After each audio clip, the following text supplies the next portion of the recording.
कि कृष्णानुभूति कैसे हो, भगवद अनुभव कैसे हो,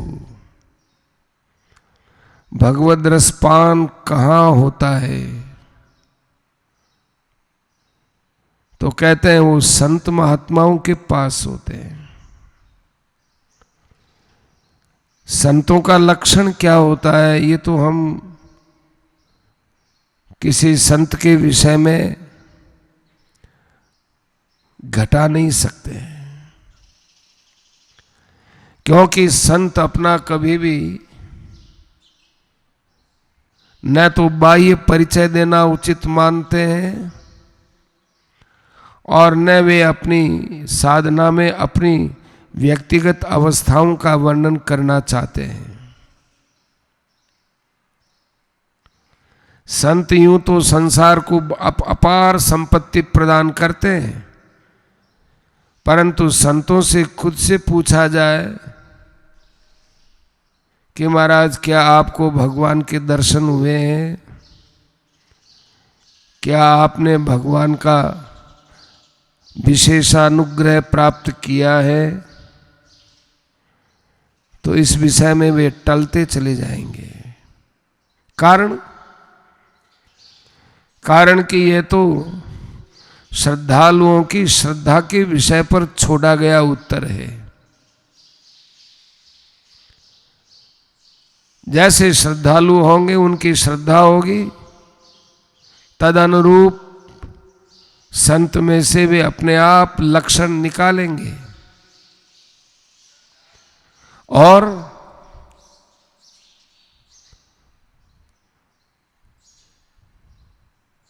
श्रद्धा नहीं होगी वहां यदि संत अपनी बात कह भी दे उससे नुकसान होगा। इसलिए कोई भी संत, पहुंचे हुए महापुरुष अपनी आभ्यंतरिक स्थिति का वर्णन करने में बहुत सावधानी बरतते हैं। इसी प्रकार वे बाह्य परिचय तो देना ही नहीं चाहते कि हम कब पैदा हुए, हमारे कौन पिता माता थे, हमारा कब जन्म हुआ, ऐसा भी वो बताना नहीं चाहते कि क्या बताना है। इसको तो वो वैसे ही महत्व नहीं देते। इसलिए संतों का चरित्र तो हम अपनी श्रद्धा से संतों में से खींच खींच के निकालते हैं। आम का रस हम ही आम में से निकालते हैं। आम का फल है, वो रस बाहर अपना बिखेरता नहीं है। खूब मीठा आम है, परिपक्व है, परंतु वो अपने अंदर से रस छोड़ता नहीं है।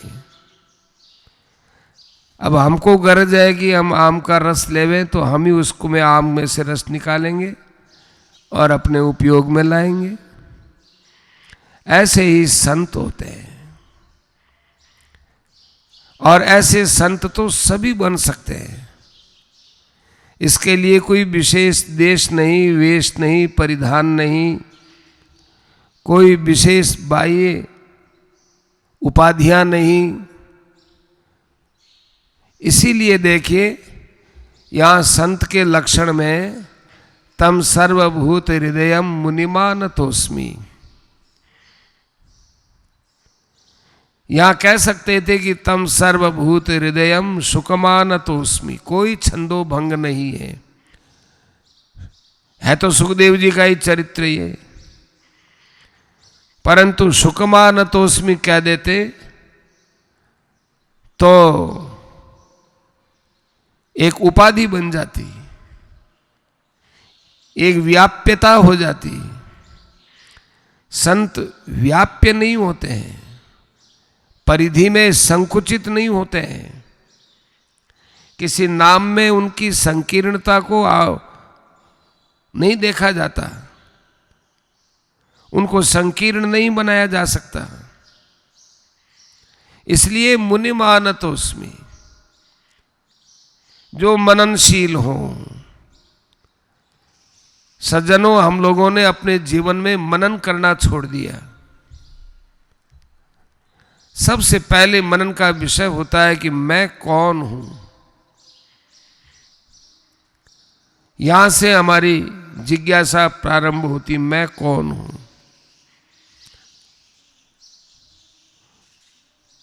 तो जो मैं का स्वरूप अपने को घटित नहीं दिखता हो तो उसका त्याग करते चले जाना चाहिए। मैं नहीं हूं। जैसे मैं शरीर हूं तो कहे भाई शरीर तो बदल गया, बचपन में और शरीर था अब और हो गया, तो मैं वही हूं। तो इस शरीर को लेकर मैं वही हूं कैसे कह सकता हूं? शरीर तो बदलता है। मैं वही हूं, ये कौन है, ये क्या है? 90 वर्ष का बुढ़ा आदमी कहता है मैं वही हूं।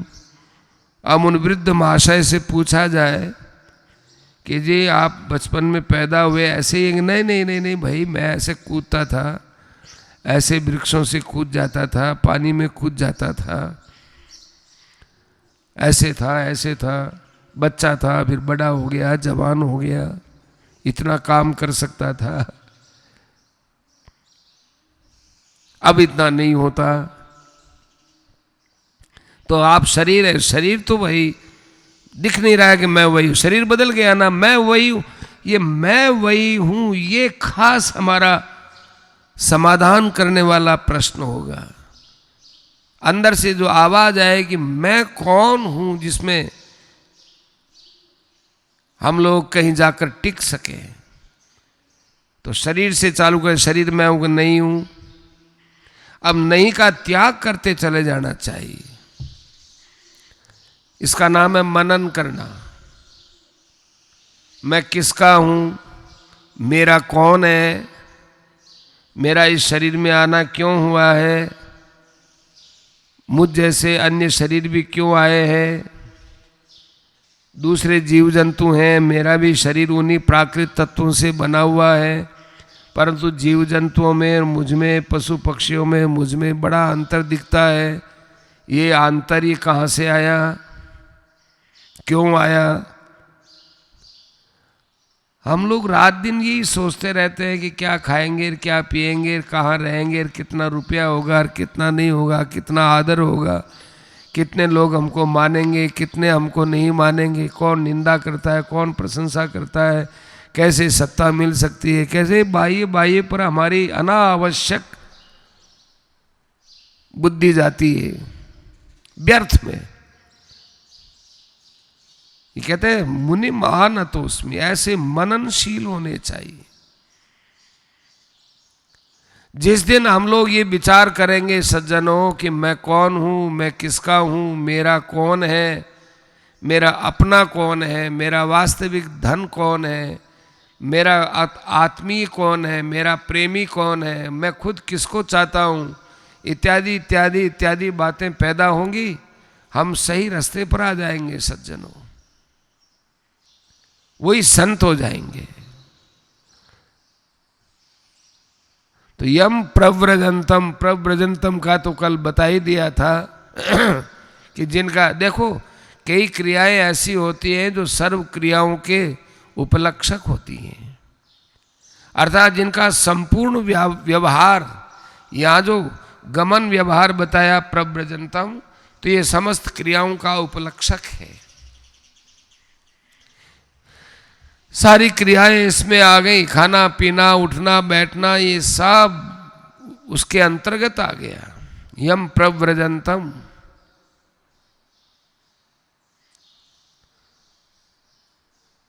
और अनुपेतम, ये खास बात, अनुपेतम, जिनका उपनयन संस्कार नहीं हुआ। हमारे सुखदेव जी महाराज का उपनयन संस्कार नहीं हुआ, लेकिन सुखदेव जी महाराज के यज्ञोपवीत का वर्णन आता है। पर यज्ञोपवीत का संस्कार नहीं हुआ, तो ये संस्कार नहीं हुआ का अर्थ क्या हुआ? पूर्व में ही संस्कृत थे। देखो कल आपकी सेवा में निवेदन किया था कि हमारे सुखदेव जी महाराज का आविर्भाव हम लोगों के समान नहीं हुआ। वे रजबीरी से बने हुए शरीर वाले नहीं थे। वे एक सुख के रूप में थे और वे व्यास जी की पत्नी के मुख में चले गए थे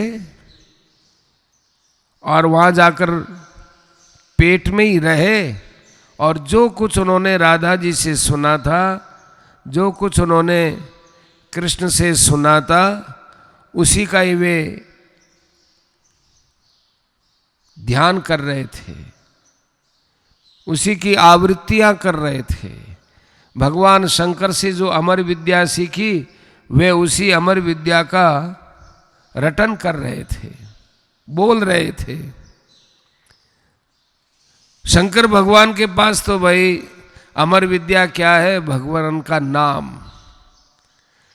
नाम जो है ये कोई रटना नहीं होता है, जैसे और हम चीज़ों को रटते हैं। राम रामौ रामा रामम रामो रामान रामम रामो रामान रामेण नामाभ्याम रामई रामेण नामाभ्याम रामई रटते हैं। ऐसा रटन नहीं हुआ, तो वहाँ प्रेम से नाम स्वतः रटन होता है, वहाँ पुनरावृत्तियाँ होती रहती है। भगवान शंकर की ये अमर विद्या है, भगवान का नाम स्मरण। कोई ऐसा भी मान लेते हैं कि भगवान की अमर विद्या है वो भागवत है। कुछ भी मानो, कोई दोष नहीं है, कोई भी दोष नहीं है। तो यम प्रव्रजंतम अनुपेतम, अनुपेत माने जिनके संस्कार नहीं हुए, ज्ञोपवीत आदि संस्कार, 16 संस्कार होते हैं।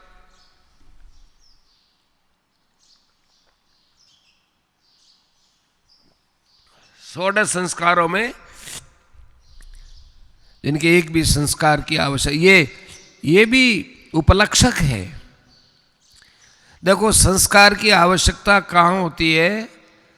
जहाँ कहीं विकार की संभावना हो। विकार नहीं हो तो संस्कार की क्या आवश्यकता है?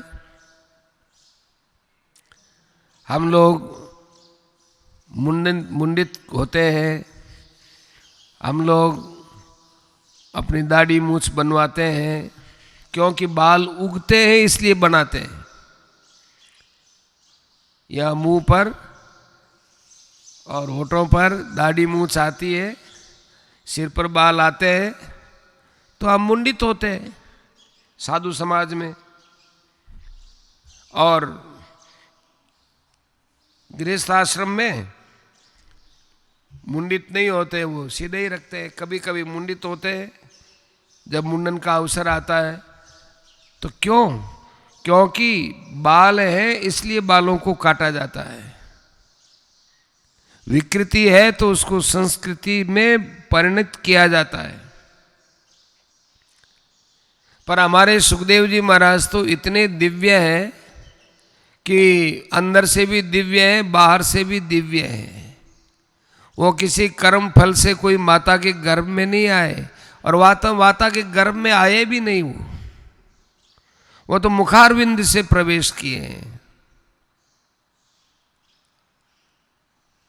अतएव उनके लिए कोई संस्कार की आवश्यकता नहीं थी। हम लोग साबुन लगाते हैं क्योंकि शरीर से पसीना आता है, गंदगी निकलती है, तो उसको साफ करने के लिए साबुन लगाते हैं। तो साबुन की आवश्यकता कब होती है? जब हमारे शरीर में विकृति होती है। लेकिन शरीर में विकृति नहीं है तो वहां कहां साबुन? ऐसे अनुपेतम माने जिनके संस्कारों की किसी 16 संस्कार माने गए हमारे यहाँ। 16 संस्कारों में कहाँ संस्कार, कैसे संस्कार की इनकी जरूरत नहीं है ऐसे महापुरुष की। वे संस्कारों से ऊपर उठ गए। और अपेत कृत्यम, और जो मानव शरीर में कृत्य है, जो करने योग्य कार्य है, उसको उन्होंने पूरा कर लिया है।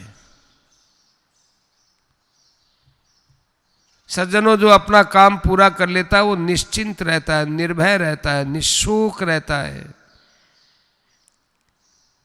पढ़ाई में जब विद्यार्थी पाठशाला पहुंचता है और पता है कि आज गुरुजन हमसे कुछ पूछेंगे, जिसने मेहनत नहीं की है वो घबराता है। बहानेबाजी करता है, मन में डर रहता है कि आज पूछेंगे तो क्या जवाब देंगे, और जो अच्छी तरह से पढ़ करके जाता है उसको कोई डर नहीं रहता, कहीं से पूछ लो।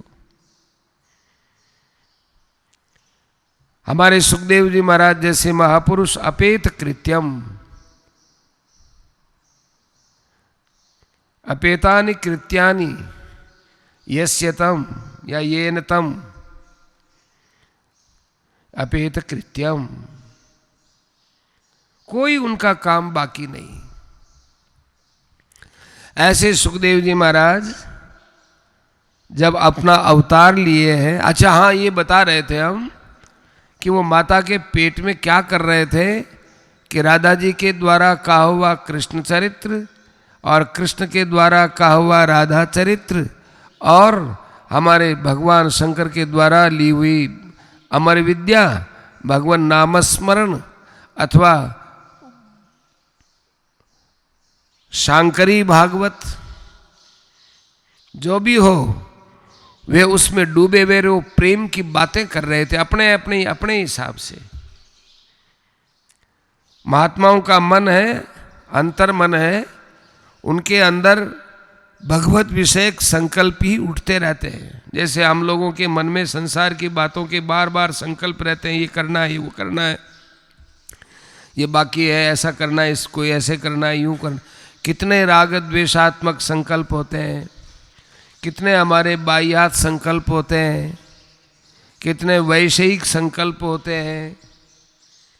कोई संकल्पों का अंत थोड़ा ही है। पर महापुरुष होते हैं, भगवान निष्ठ महापुरुषों के मन में भगवान के संकल्प के अलावा कोई संकल्प नहीं रहता। तो सुखदेव जी महाराज ऐसी बात बोल रहे थे अपने माता के गर्भ में, तो ये बातें हमारे व्यास जी महाराज ने सुन ली कि अरे इतना ज्ञानी बालक। वेद व्यास जी महाराज ने तो ज्ञान लिखा है, ज्ञान की बहुत, साक्षात भगवान के अवतार वेद व्यास जी महाराज। उनको जब ये पता चला कि अरे ये लड़का तो गर्भस्थ बालक कितने बड़े विलक्षण प्रेम की बात बोलता है, क्योंकि जहाँ राधा जी कृष्ण का चरित्र कहेंगे तो उसमें प्रेम रस तो उसमें रहेगा ही। और जब कृष्ण भगवान राधा जी के प्रेम में सराबोर होकर के जब राधा चरित्र कहेंगे तो उसमें कितना भक्ति का प्रवाह बहता है, कितना दिव्य आनंद उसमें झरता रहता है। देखो कथाओं में जब ये आनंद झरने न लगे, उसका रस प्रवाहित न हो हमारे हृदय में, तब तक उस कथा का विशेष लाभ नहीं होता है। लाभ होता है पर विशेष लाभ नहीं होता है। तो वो ऐसे सुखदेव जी महाराज समाधिस्थ होकर के बोल रहे थे, तो वेद व्यास जी महाराज ने देखा कि अरे ये बातें तो मेरे मन में कभी आई ही नहीं। मैं तो एक ही सच्चिदानंद घन आनंद कंद परब्रह्म परमात्म स्वरूप निर्गुण निराकार अछेद्य अभेद्य अनंत उस रस के अलावा कुछ जानता ही नहीं था। बड़े प्रेम से उन्होंने वो ये एक तीसरी बात सुनी। क्यों न सुनेंगे, जहाँ भगवान श्री कृष्ण और राधा जी ने जो प्रेम की गंगा उनके हृदय में प्रवाहित की है, उनके शब्दों से एक अपार भक्ति का रस बह रहा था। बड़े ध्यान मग्न होकर हमारे वेद व्यास जी महाराज गर्भस्थ बालक की वाणी सुन रहे थे। वेदों के तात्पर्य खुलते जा रहे थे।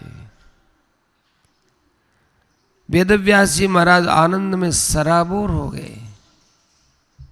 पर सज्जनों, ये आनंद एक ऐसा है कि जो समाप्त तो होता नहीं और इस आनंद की इतिश्री होती नहीं और लेने की इच्छा मिटती नहीं। अनुमान लगाओ कि प्यास तो पूरी ना हो और पानी खत्म ना हो। भाई थोड़ा सा जल है, आधा गिलास जल है, चलो आधा गिलास ही ले। 3-4 गिलास की एक साथ प्यास लगी, 3-4 गिलास जल पी लिया, फिर उसके बाद प्यास खत्म हो जाती है। पर यहाँ तो वो रस ऐसा है कि रस तो खत्म होता नहीं, लेकिन रस की प्यास कभी बुझती नहीं। ऐसा अलौकिक रस बहता रहा लेकिन किसी प्रकार से वो पूरी प्यास नहीं बुझती उसमें। ये आनंद की प्यास, भगवद आनंद की प्यास, भगवद रस की प्यास कुछ होती ऐसी है, ऐसा संतों ने कहा है। अब सुखदेव जी महाराज के संकल्प हुआ कि चलो वेद व्यास जी को कृतार्थ कर दिया, अब आगे चलते हैं। प्रश्न होता है कि वेद व्यास जी महाराज के यहाँ ही सुखदेव जी ने क्यों आकर विश्राम किया, उनके पास आकर और ही कहीं जा सकते थे। कि वेद व्यास जी महाराज साक्षात भगवान की कला हैं, साक्षात भगवान की ज्ञान कला है, ज्ञान की कला। और इस विषय के प्रचार प्रसार की सामर्थ्य जो वेद व्यास जी महाराज में है वो किसी में भी नहीं है। आज जो कुछ हम लोगों के सामने है उसके लिए कहा जाता है व्यासोच्छिष्टम जगत सर्वम। ऐसी कोई चीज नहीं जो व्यास जी महाराज ने छुई ना हो।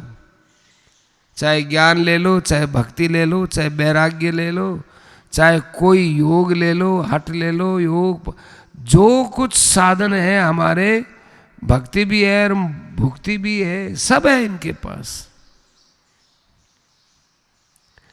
भागवत में सज्जनों भुक्ति भी आती है, आरती में सुनते ही है, भुक्ति और मुक्ति, भक्ति भुक्ति मुक्ति सब मिलता है भागवत से। ऐसे ऐसे अनुष्ठान भी हैं सज्जनों जिससे सांसारिक अशांतियां दूर होती है, सांसारिक सुख संपत्ति भी आती है। पर विज्ञ पुरुष होते हैं वो उनकी तरफ विचार नहीं करते, उनकी तरफ विचार करते हैं कि अरे आत्म कल्याण की बातें देखो, इसमें भक्ति की देखो, ज्ञान की बात देखो। तो सुखदेव जी महाराज अपने संकल्प से जब रवाना हो गए, माता के गर्भ के यहाँ जन्म लेते ही रवाना हो गए। अब कोई कहेगा कि देखो गर्भस्थ बालक है, वो कैसे बाहर आएगा, बाहर आएगा तो वो इतना जल्दी चलेगा कैसे, दौड़ेगा कैसे। ये सब बातें, ये तर्क यहाँ नहीं चलेंगे सज्जनों। यहाँ एक ही बात देखो, उनके मुख में प्रवेश किए थे, उनका संकल्प था कि वेद व्यास जी के यहाँ मैं यदि जन्म लूँगा तो मेरे इस ज्ञान के प्रचार को वेद व्यास जी महाराज संसार के कोने कोने तक फैला देंगे। इसलिए वेद व्यास जी महाराज के यहाँ आए थे और फिर वहाँ से रवाना हो गए एकदम। अब रवाना हुए तो क्यों हुए कि ज्ञान का दो रूप होता है, एक तो ज्ञान वाणी के द्वारा करना, एक आचरण के द्वारा ज्ञान का प्रचार करना। आचरण के द्वारा सुखदेव जी महाराज अब ज्ञान के आचरण के पक्ष में चले गए, माता पिता के सब बंधन को सबको छोड़ करके। और वेद व्यास जी महाराज उनके पीछे पीछे दौड़ने लगे। देखो बड़ा आश्चर्य है, एक पुत्र के अंदर प्रीति मां की ज्यादा होती पिता से। जन्म लेने के बाद यहां तो मातृपक्ष को पीछे दौड़ना चाहिए था ना, अरे मेरा बेटा मेरा बेटा। बेटे के अंदर मां की प्रीति पिता से बहुत ज्यादा होती है। पर सुखदेव जी महाराज का जो अवतार है वो पितृ प्रीति प्रधान अवतार है, पितृ प्रीति प्रधान। भगवान श्री कृष्ण का जेल खाने में अवतार हुआ तो वसुदेव जी उनको लेकर गए, देवकी जी नहीं गई। क्यों? भगवान का कुछ ऐसा ही संकल्प है कि देवकी माँ आपसे मिलना बाद में होगा, अभी व्यास जी के अभी वसुदेव जी से मुझे काम लेना है। वहाँ भी पितृप्रधान लीला की है, यहाँ भी ऐसी पितृप्रीति प्रधान। क्योंकि सुखदेव जी के शब्दों का संबंध जितना व्यास जी से हुआ है उतना व्यास पत्नी के साथ नहीं हुआ है। तो जितना अनुराग व्यास जी का हुआ है ऐसा अनुराग सुखदेव जी की माँ का सुखदेव जी में नहीं हुआ है। ये ज्ञानानुराग है, प्रेमानुराग है, वैराग्यानुराग है, कुछ भी समझ लीजिए। वेद व्यास जी का मन खिंच गया और पुत्र आगे चला गया। अब क्या हो, ज्ञान का स्थिरीकरण कैसे हो? आजकल हम लोग कहते हैं ज्ञान हमारे ठहरता नहीं है। बातें तो अच्छी लगती हैं लेकिन एक तो हमारे जीवन में काम नहीं आती बातें, व्यवहार आता है तब हम बातों को भूल जाते हैं। जिस समय सुनते हैं तो उस समय बड़ा उत्साह रहता है, लेकिन जब सुन सुना करके चले जाते हैं तो उसके बाद वैसा उत्साह नहीं रहता। इसका कारण क्या है? अनेक कारण है। सबसे बड़ा कारण है कि हम लोग आत्मोद्धार के लिए व्याकुल नहीं हुए। वो व्याकुलता का जब हृदय जब व्याकुल होता है तब ये ज्ञान भक्ति वैराग्य के सन्मुख होता है, और सन्मुख होने पर जब उसमें वो ज्ञान भक्ति के संस्कार रहते हैं फिर वो उनको पकड़ लेता है। जैसे मोमबत्ती के अंदर डोरा डालते हैं तो पिघला हुआ मोम होता है तब उसमें डोरा डाल दिया जाता है। फंसे हुए मोम के अंदर कैसे हम वो धागा डालेंगे भाई? पर मोम है उसको पहले पिघलाते हैं, पिघला करके एक नली रहती है, उस नली में वो जल के समान पिघला हुआ मोम उसमें जाता है। उससे पहले वो जो है उसमें डाल देते हैं डोरी, तो वो डोरी डाल दी उसमें और फिर मोम डाल दिया, और मोम डाल करके फिर उसको रख दिया। थोड़ी देर में वो ठंडा हो गया, अब वो उसके अंदर जकड़ गया। ऐसे ही सज्जनों हमारा हृदय है, लाक्षावत हृदयम, लाख के समान बताया हमारे हृदय को। लाख लाख को पिघलाते हैं तब उसमें तरह तरह से चित्रकारी होती है। ऐसे ही हमारा हृदय पहले ज्ञान के लिए भक्ति के लिए विरह के अंदर शुद्ध हो जाए, विषयांतर संपर्क शून्य हो जाए, उसके अंदर से जन्म जन्मांतर का मैला कचरा निकल जाए।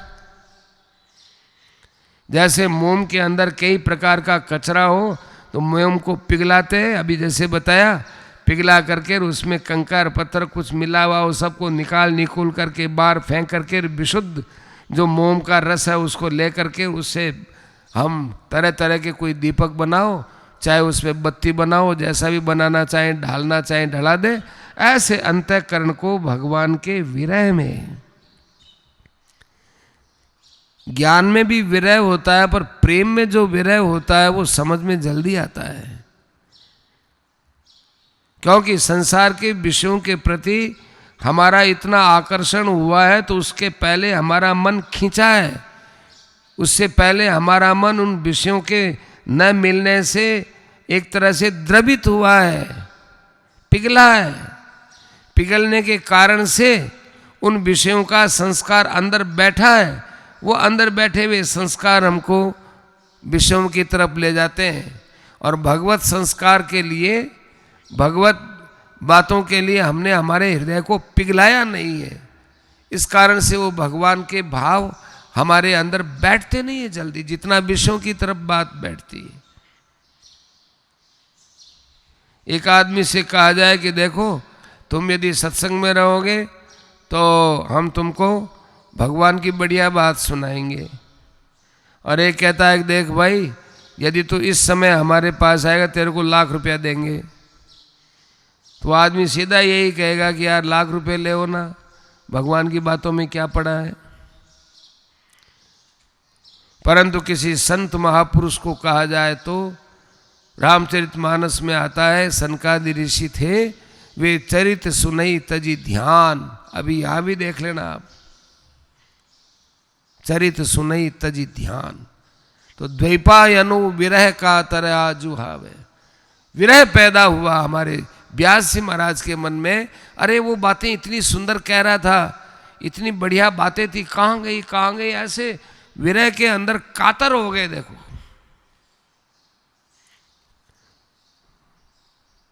कातर यानी डरपोक नहीं, विरह में घायल हो गए। सज्जनों, ये बाण तो सभी चाहते हैं कि भगवत विरह का बाण हमारे लग जाए। कई संतों ने भगवान से प्रार्थना की है, प्रभु मुर्दे को भी आग देने वाले लोग हैं। कोई लावारिस मुर्दा पड़ा है, उसका अंतिम संस्कार, अरे भाई चलो जो कुछ लोग हम लगा देंगे। सब लोग तैयार हो जाते हैं। तब भले आदमी कहते हैं, देखो भाई आपकी सद्भावना है, थोड़ा थोड़ा रुपया सबका ले लेंगे, इसका संस्कार करवा दो। कोई भी मुर्दा होगा उसके संस्कार के लिए कोई भी तैयार हो जाता है। तो हे प्रभु, आप मुझे एक, मरने के बाद भी लोग अग्नि दे देते हैं, आप मुझे जीते जी एक आग क्यों नहीं दे देते हो? आपके विरह में मैं चैन से न रह सकूं।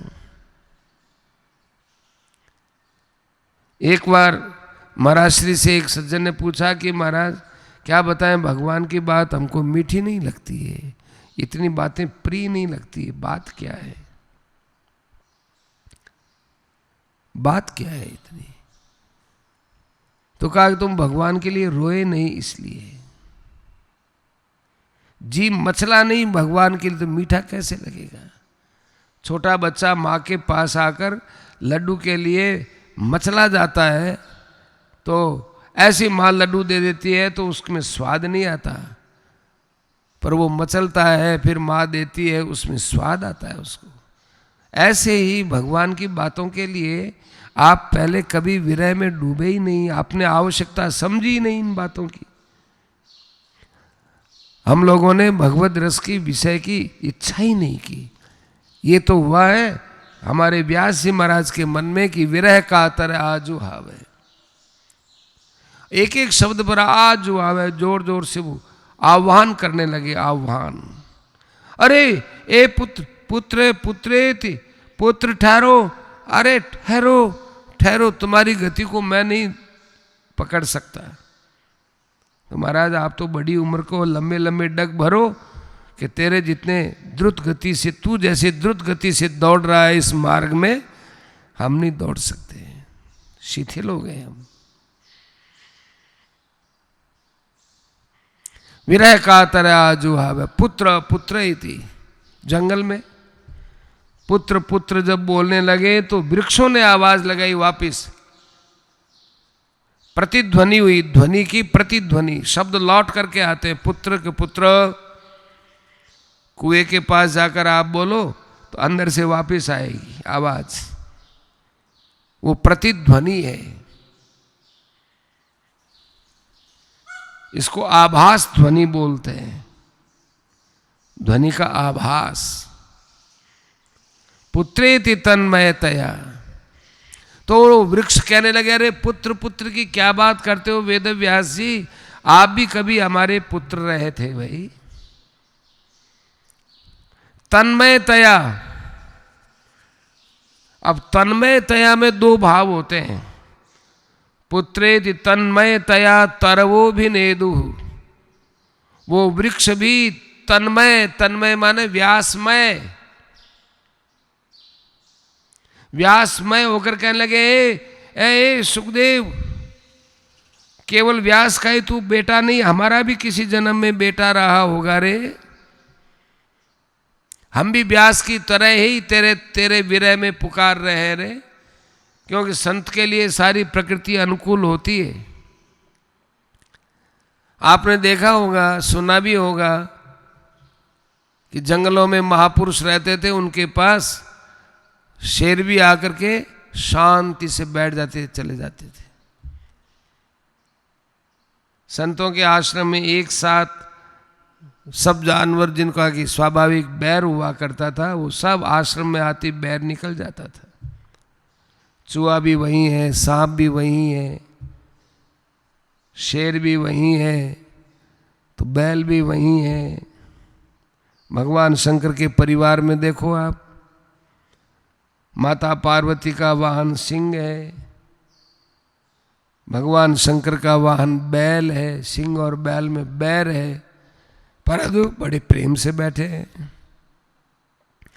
कार्तिकेय का वाहन मोर है और भगवान शंकर के गले में आभूषण नाग है, सर्प है। सर्प का और मोर का बैर होता है, पर कोई बैर नहीं है। भगवान गणेश का वाहन चूहा है और भगवान शंकर के शरीर पर नाग है, गले में नाग है, तो कोई नाग उस चूहे को नहीं खाता है। महाराज श्री की पुस्तक है गृहस्थ में कैसे रहें, उसके ऊपर चित्र है। ये गृहस्थ में कैसे रहें कि गृहस्थ में ऐसे रहें। सबका अलग अलग स्वभाव है, पर अपने स्वभाव को हम लोग समझें कि वह हमारे स्वभाव में क्या खराबी है, उसको निकाल निकाल करके रहें, बड़े प्रेम से रहें। तो कहने का मतलब तन्मय तया माने व्यास में होकर के सब चिल्लाए, एक तो ये भाव है। और एक पुत्रेति तन्मय तया तरवह। अब देखो वृक्षों की बड़ी भूमिका है। ये वृक्ष है, ये व्यास जी की तरफ से भी बोल सकते हैं कि हाँ हाँ व्यास जी, हमारा भी कभी ये बेटा रहा होगा, इसलिए हम भी आपके साथ पुकार रहे पुत्र पुत्र पुत्र इति तन्मयतया माने व्यासमयतया। सुखदेव जी कहते हैं कि अच्छा भाई मेरा पक्ष कोई नहीं लोगे क्या भाई? क्या नहीं नहीं नहीं, पुत्रेति तन्मयतया माने हम त्वन्मय हो गए। तन्मय दे दो, त्वन्मय होकर बोल रहे हैं हम, व्यासमय नहीं, हम सुखमय होकर बोल रहे हैं। सुखदेव की तरफ से बोल रहे हैं कि क्या व्यास व्यास जी आप एक पुत्र के पीछे पड़े हो, आप भी कभी हमारे पुत्र रहे होंगे ना। पुत्रेति तन्मयतया। देखो हमारे हिंदू धर्म में, सत्य सनातन हिंदू धर्म में परलोक और पुनर्जन्म का परलोक और पुनर्जन्म का सिद्धांत है। ये सिद्धांत और धर्मों में नहीं मिलता कि किए हुए कर्म का फल मनुष्य को अगले लोक में मिलता है कि नहीं मिलता है। जितना कर्म का विवेचन यहां हुआ है, गहना कर्मणो गति, भगवान ने भी कहा है गीता में कि भाई कर्म की गति बड़ी गहन है।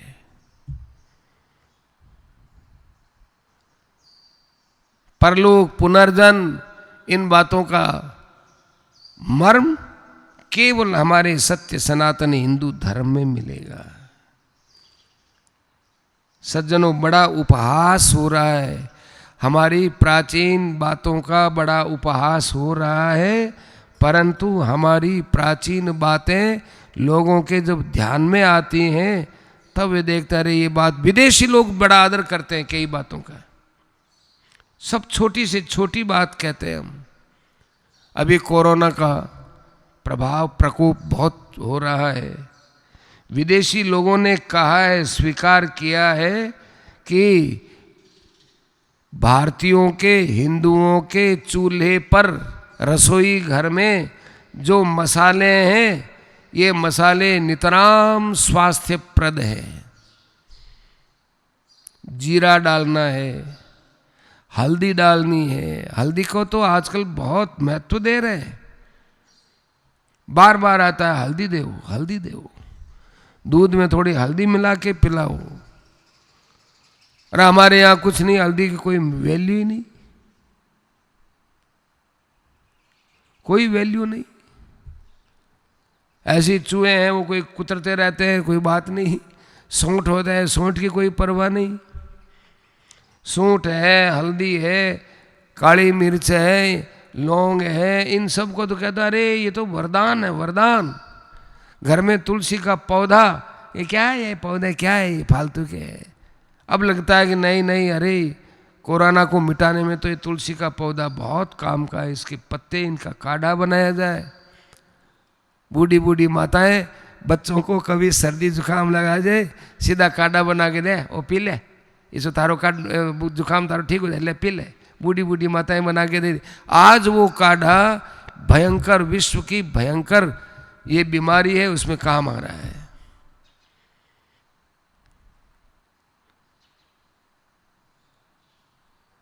हमारे यहाँ भोग की प्रधानता नहीं, भोजन भोग के अंदर सबसे बड़ी चीज मानी जाती है, लेकिन उसमें भी कितनी सावधानी से मसालों का, किन किन मसालों का प्रयोग होना चाहिए। जिह्वा लौल्य नहीं था यहाँ, जिह्वा के स्वाद को मुख्यता से नहीं देखा गया। शरीर के लिए कौन सी चीजें सात्विक हैं और कौन सी चीज शरीर के लिए उपयोगी है, ताकि ये शरीर परमात्मा की प्राप्ति में काम आए। सज्जनों, आज हम लोग घबरा रहे हैं क्योंकि शरीर से करने लायक काम नहीं कर रहे हैं, इसलिए घबराहट हो रही है। मारवाड़ी कहावत है कि आदमी भूत नहीं मरे, भोतालू मर जावे। भूत से नहीं मरता, लेकिन भोताल से, अरे उधर भूत है और भूत भूत और डर के मर जाएगा वो। और भोताल, ये इसको कहते हैं भोताल। और भूत, अरे क्या है, कुछ नहीं है ना। तो बड़ा भय बैठाया जा रहा है, बड़ा भय।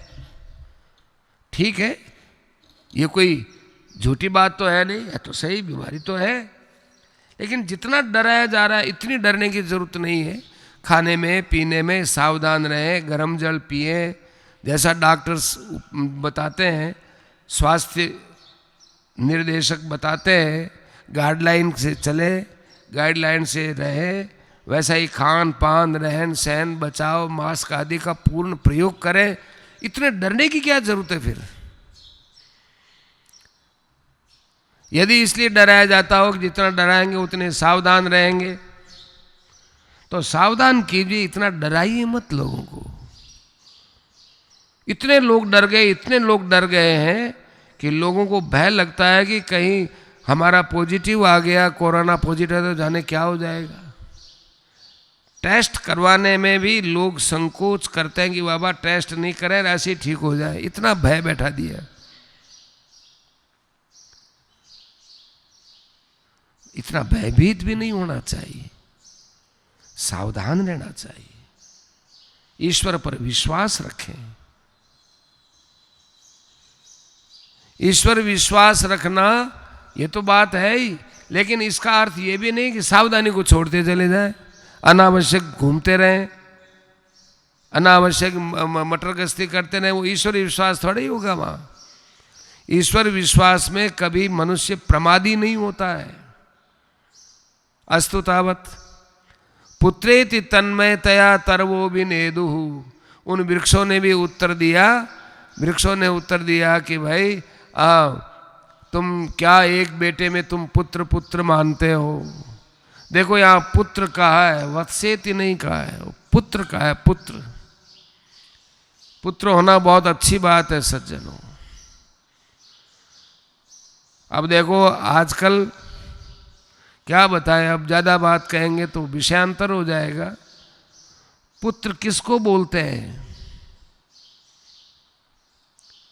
पुत्र शब्द ये होता है, हमारे भागवत में इसका बहुत अच्छा विश्लेषण किया है। पुत नाम के नरक से जो छुड़ाता है, पुन नाम का नरका त्रायते थी पुत्र है। पुत नाम का एक नरक होता है। जिस पिता के पुत्र है लेकिन उनका हाथ नहीं लगा अंतिम अवस्था में, अच्छे पिता है, अच्छे हैं, सब हैं, लेकिन पुत्र का हाथ नहीं लगा अंत्येष्टि क्रिया में, तो उसको एक पुत नाम का नरक मिलता है। सज्जनों, एक ही पुत्र हुआ, दो पुत्र किए और दोनों ही पुत्र मर गए तो आप पुत्र किसको कहेंगे? पुत्र नाम के नरक से त्राण कौन करेगा? कितनी बुद्धि हमारी कुंठित हो गई इन विषयों में। आज हिंदुस्तान में बहुत बड़ा संकट हिंदुओं ने अपने अंदर पाल लिया कि उनके पास अब वोट नहीं है। बहुसंख्यक के घमंड में आते आते और परिवार नियोजन को अपनाते अपनाते आज हम इस ढंग से एकदम ढर्रे से नीचे बैठ रहे हैं। सज्जनों, आज यदि वर्तमान में नवयुवकों की संख्या गिनती की जाए तो हिंदुओं के नवयुवक संख्या बहुत कम मिलेंगे।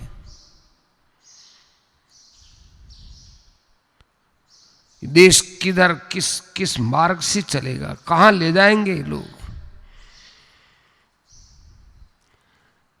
क्या दशा होगी हमारी? सत्य सनातन वैदिक हिंदू धर्म के समान संसार में कल्याण करने वाला दूसरा कोई धर्म नहीं है। केवल सत्य सनातन हिंदू धर्म ही ऐसा है कि जो कभी किसी एक व्यक्ति से नहीं चला है। हिंदू धर्म के अलावा जितने संसार में धर्म है वे सब धर्म एक व्यक्ति से चला है। हिंदू धर्म के अंदर जो पंथ चले हैं उनमें तो अलग अलग व्यक्ति हो सकते हैं, पंथ होना एक अलग चीज है। जैसे गंगा जी की एक बड़ी भारी नदी चल रही है, उसमें से कुछ एक लाइन इधर फट गई, एक लाइन उधर चली गई, तो वो एक अलग चीज है। गंगा जी जो मुख्य गंगा है वो तो गंगा ही है। ऐसे ही मुख्य सनातन हिंदू धर्म का जो प्रवाह है वो किसी एक व्यक्ति के द्वारा नहीं चला है। गीता में भगवान ने खुद ने कहा है कि शाश्वतस्य च धर्मस्य सुखस्य एकांतिकस्य च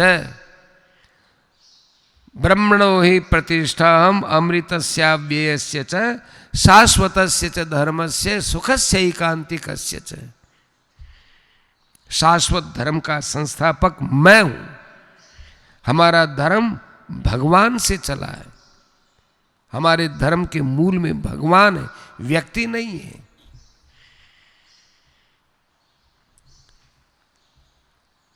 नैके ऋषय है, कोई एक ऋषि नहीं है। अनेक ऋषियों ने वेद के मंत्रों का साक्षात्कार तो किया है। ऋषयो मंत्र दृष्टा रहे, परंतु वे सनातन धर्म को स्थापित किए ऐसी बात नहीं। सनातन धर्म में से अनेक अवान्तर धर्म चलते गए। तो पुत्र नाम का होना तो तभी सार्थक होता है। दशरथ जी के मरने पर राम जी का तो खैर आने का प्रश्न ही नहीं था। राम जी ने तो पूर्ण निश्चय कर लिया था कि भैया मैं तो अयोध्या में 14 वर्ष से पहले नहीं आऊंगा। भरत जी अपने ननिहाल थे केकय देश में, अयोध्या से बहुत दूर पड़ता है। 6 दिन तो वहां, 5 दिन तो जाने में लगे और 6 दिन आने में लगे। इतना रास्ता था। चित्रकूट पास में ही था और चित्रकूट मालूम ही था। सुमन जी जाके आए ही हैं। चित्रकूट तक नहीं गए लेकिन समाचार तो चित्रकूट के बता ही दिए थे ना। निषाद राज से सुनकर के सुमंत जी ने दशरथ जी को, सारे अयोध्या को मालूम था, पर वशिष्ठ जी ने भरत जी के वहां पर क्यों बुलवाया? अरे अंतिम संस्कार करना तो कर देते। अरे ऐसे नहीं होता है अंतिम संस्कार भाई। अंतिम संस्कार के लिए बड़ी विधियां होती हैं।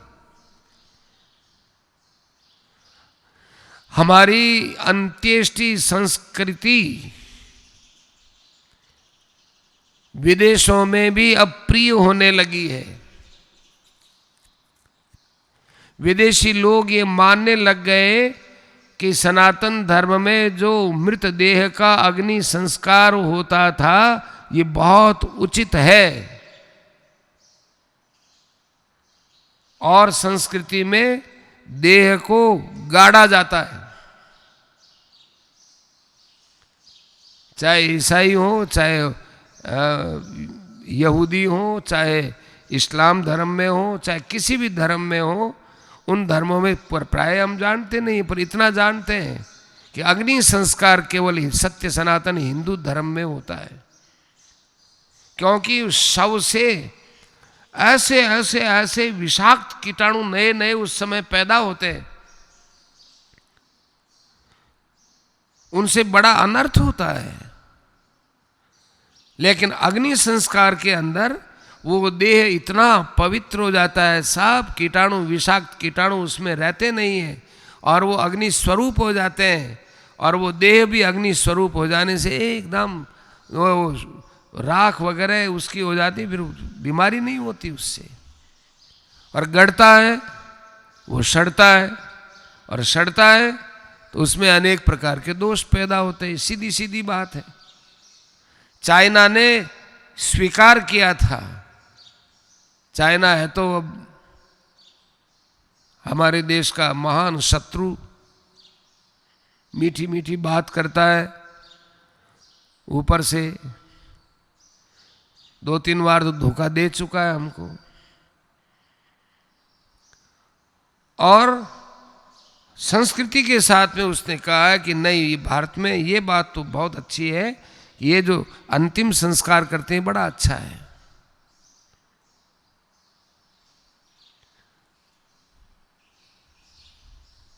हमारे यहाँ मृत देह का अंतिम संस्कार होता है, और देखो लोग अंतिम संस्कार के लिए जगह का दान करते हैं।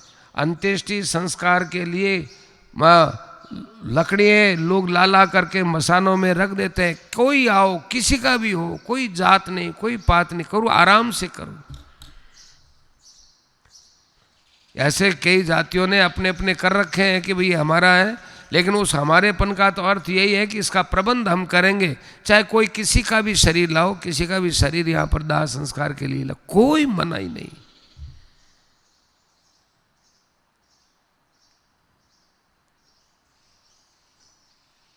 यह दाह संस्कार तो पुत्र है ही नहीं। 1 या 2 पुत्र हैं तो बताओ मर जाएंगे। महाराष्ट्री कहते थे कि मृत्यु तो अनिवार्य है, लेकिन जीने का आपके पास में क्या प्रमाण है कि वो पिता के मरने के बाद तक जीवित रहेंगे। एक जगह की बात है, महाराष्ट्री ने कहा कि हमारे पास में एक माई आई और आकर के रोने लगे कि महाराज ये मेरा बेटा है, इसको आशीर्वाद दो, ये मरे नहीं।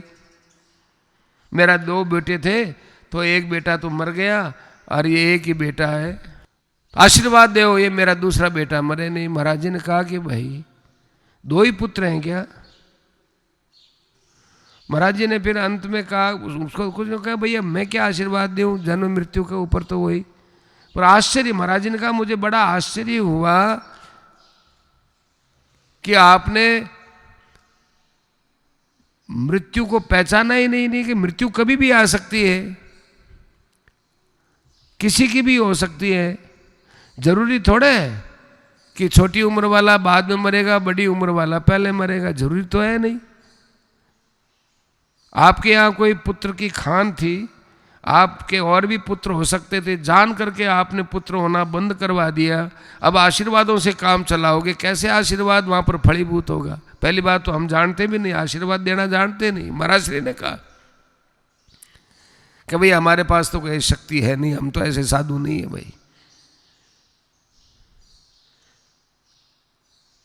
तो बड़ा विचार आता था महाराज श्री को कि क्या दशा होगी, भारतवर्ष की क्या दशा होगी, हिंदुओं की क्या दशा होगी। पुत्र नहीं होंगे, जनसंख्या कम हो जाए, जनसंख्या कम हो जाए तो कम जनसंख्या का दायित्व क्या सनातनी हिंदू धर्म वालों को ही है? अच्छे अच्छे गरीब आदमी की कुछ थोड़ी बात समझ में आ जाए, पालन कैसे करें, पर अच्छे अच्छे धनी आदमी भी ऑपरेशन कराए हुए, और दूसरे धर्म के अंदर खाने पीने की समस्या, रहने की समस्या, परंतु वो जानते हैं कि जितनी हमारी संख्या बढ़ेगी उतने वोट बढ़ेंगे, वोट बढ़ेंगे, शासन हमारा होगा, शासन हमारा होगा तो सब नियम कायदे भी हमारे होंगे, फिर ये कल कारखाने ये सब हमारे हिसाब से हम ले लेंगे।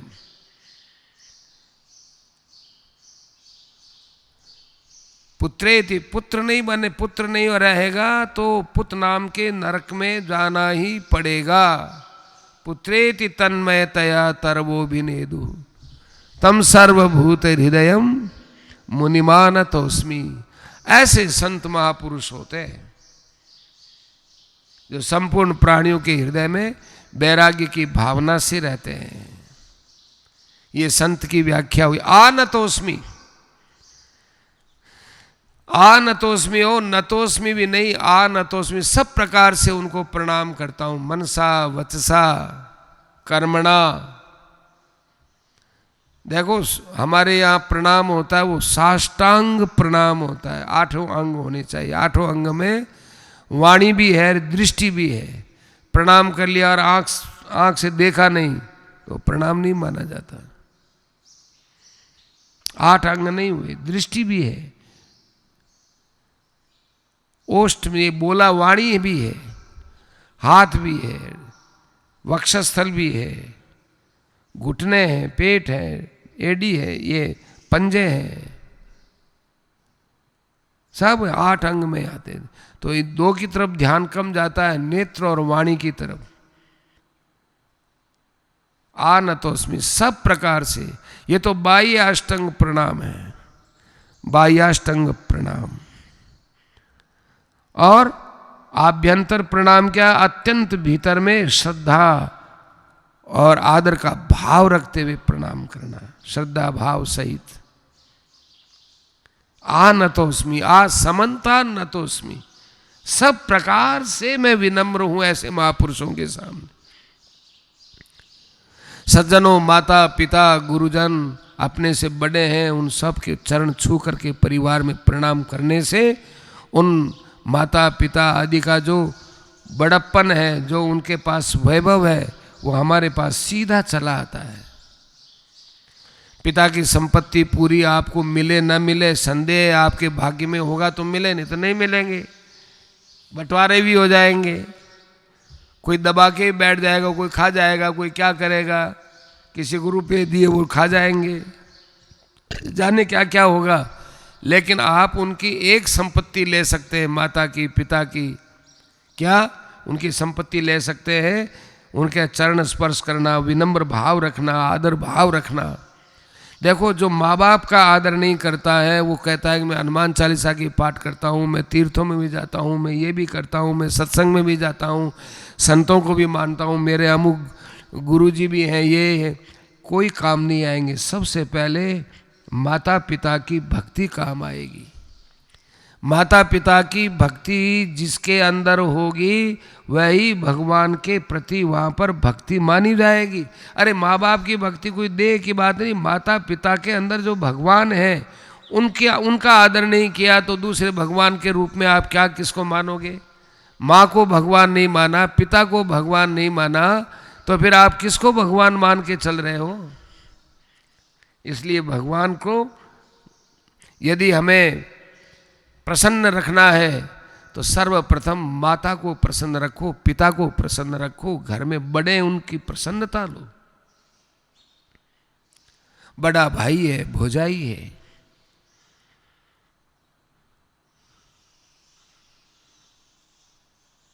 हमारे यहाँ ऐसी विलक्षण संस्कृति है सज्जनों, उसका आज लोप होता जा रहा है। नष्ट होना तो नहीं कह सकते हैं, लोप होना कह सकते हैं। लोप होना और नष्ट होने में क्या फर्क है? अदर्शनम लोप है, प्रसक्तस्या दर्शनम लोप संयम स्यात्। जो विद्यमान है उसका अदर्शन होने का नाम लोप है, नष्ट होने का नाम लोप नहीं है। भगवान ने कहा योगो नष्ट है परंतप है, तो वह नष्ट शब्द का अर्थ लुप्त होना ही है, समूल नष्ट हो जाना ऐसा नहीं है। लोप के अंदर ही नष्ट आना आया है, वहां योगो नष्ट है परंतप है। जैसे आत्मज्ञान है, वो कहाँ है आत्मज्ञान? लुप्त हो गया, तो लो सर्वथा समाप्त नहीं हुआ, चाहे तो हम आत्मज्ञान कर सकते हैं। ऐसे ही हमारे धर्म का सिद्धांत है वो लुप्त होता जा रहा है। तो माता पिता में श्रद्धा भाव कम होता जा रहा है। सीधी सीधी बात है कि हम हमारे जीवन के लक्ष्य से भटक गए। एक जगह से भटक जाने में आगे सब हिसाब में गड़बड़ होती है। जैसे 5 अक्षरों की हिसाब की बात हमारे सामने आए तो पहले में ही यदि थोड़ा सा कहीं जोड़ में गलती होगी तो ठेठ तक गलती चलेगी, वो हिसाब गलत माना जाएगा कि साहब या तो 2 पैसे की तो भूल थी, वो भूल तो हो ही गई ना, हिसाब तो नहीं बैठा। ऐसे ही माँ बाप का तो आदर करें नहीं, और हम बैकुंठनाथ भगवान का आदर करते हैं, हम ब्रज बिहारी कुंज बिहारी भगवान का आदर करते हैं, हम अयोध्याधिपति भगवान श्री राम का आदर करते हैं, हम भगवान शिव का आदर करते हैं। अरे माँ बाप को क्या करना है? माँ बाप कुछ नहीं है, माँ बाप तो स्वार्थी होते हैं, माँ बाप तो मनुष्य हैं, ये तो भगवान है। ये जब तक भेद बुद्धि है ना, कल्याण नहीं हो सकता, शांति नहीं मिल सकती। तो आनतोस्मि समन्तान्नतोस्मि, सबके अंदर भगवान है, तो माँ बाप के अंदर क्यों नहीं? मेरे लिए तो इनके अंदर ही माँ भगवान के दर्शन होंगे। माता पिता की भक्ति के लिए भगवान भी छोटे हो जाते हैं। इस बात का प्रमाण हमारे पास भगवान पंढरीनाथ का मंदिर है, पंढरपुर में।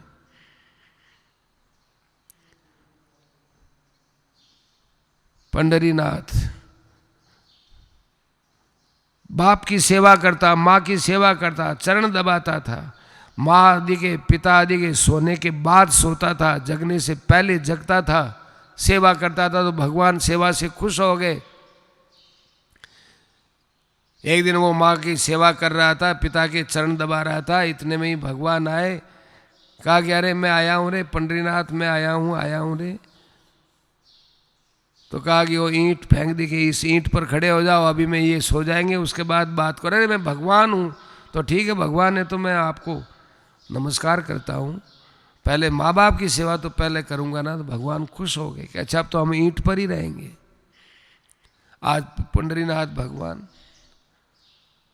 संसार भर में वही एक ऐसा मंदिर है, ऐसा सुना है हमने कि वहाँ जाकर भक्तजन सीधे चरणों में अपना मस्तक निभा सकते हैं, चाहे कोई भी हो, चाहे कोई भी व्यक्ति हो, सीधा भगवान के चरणों में जाकर प्रणाम कर सकते हैं। इतनी भीड़ लगती है, कितने लोग आते हैं आषाढ़ी एकादशी पर। मातृपितृ की भक्ति की बड़ी महिमा है सज्जनों। माँ बाप की उपेक्षा हो रही है, बूढ़े माँ बाप को अनाथालय के अंदर छोड़ देते हैं। अरे ये तो पश्चिम की सभ्यता है सज्जनों। वहाँ पैसा भेज देंगे और बूढ़े माँ बाप को वहीं रहो।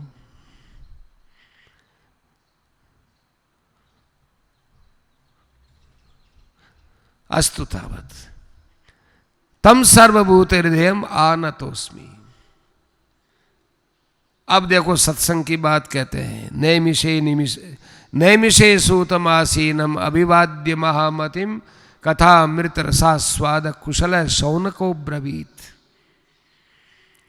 सूत जी महाराज का यह उल्लेख आता है। सूत जी महाराज नैमिषारण्य में गए थे। क्यों गए थे जी? कि सूत जी महाराज को सुखदेव जी ने आज्ञा दी थी। उन्होंने कहा था कि ये सूत है ना, ये मेरी कथा सुनने के बाद नैमिषारण्य में जो कथा से वंचित रह गए हैं उन ऋषियों को जाकर के ये कथा सुनाएगा। तो वो वंचित क्यों रहे कि वो एक अनुष्ठान में बैठे हुए थे। यदि एक अनुष्ठान को हटा करके और दूसरे अनुष्ठान में चले जाते हैं तो उनके मन में ये था कि कहीं वो अनुष्ठान भी छोड़ने का तो स्वभाव बन ही जाएगा ना। हमारे भाई लोगों में से कई लोग हैं ऐसे कि ये नहीं कि किसी ने कहा भाई सुंदरकांड का पाठ करते हैं, चलो सुंदरकांड का पाठ करते हैं तो 60 दोहे होते हैं तो 30-30 दोहे कर ले। इतने दिन तो 60 दोहे करते थे, अब आजकल थोड़ा काम ज़्यादा हो गया तो 30-30 दोहे पार, एक दिन में 30 दुआ है, दूसरे दिन 30 दुआ करें तो ठीक चलेगा ना। अरे क्या चलाओगे, आप नहीं करोगे तो भी चलेगा। तो चलेगा का क्या अर्थ हो गया, चलेगा ना। कोई घर में काम धंधा ज़्यादा हो गया हो, अरे चलेगा तो क्या, अपने चले जाएंगे संसार से भाई। पहले जब 60 का नियम है कि 60 दोहा सुंदरकांड का पाठ करेंगे, ये यदि हमने हटा दिया तो आप 30 दोहे पर आ गए तो आगे जाकर 30 दोहे भी आपके कम हो जाएंगे। एक बार अनुष्ठान को कम कर दिया तो फिर कम करने का स्वभाव बन जाएगा।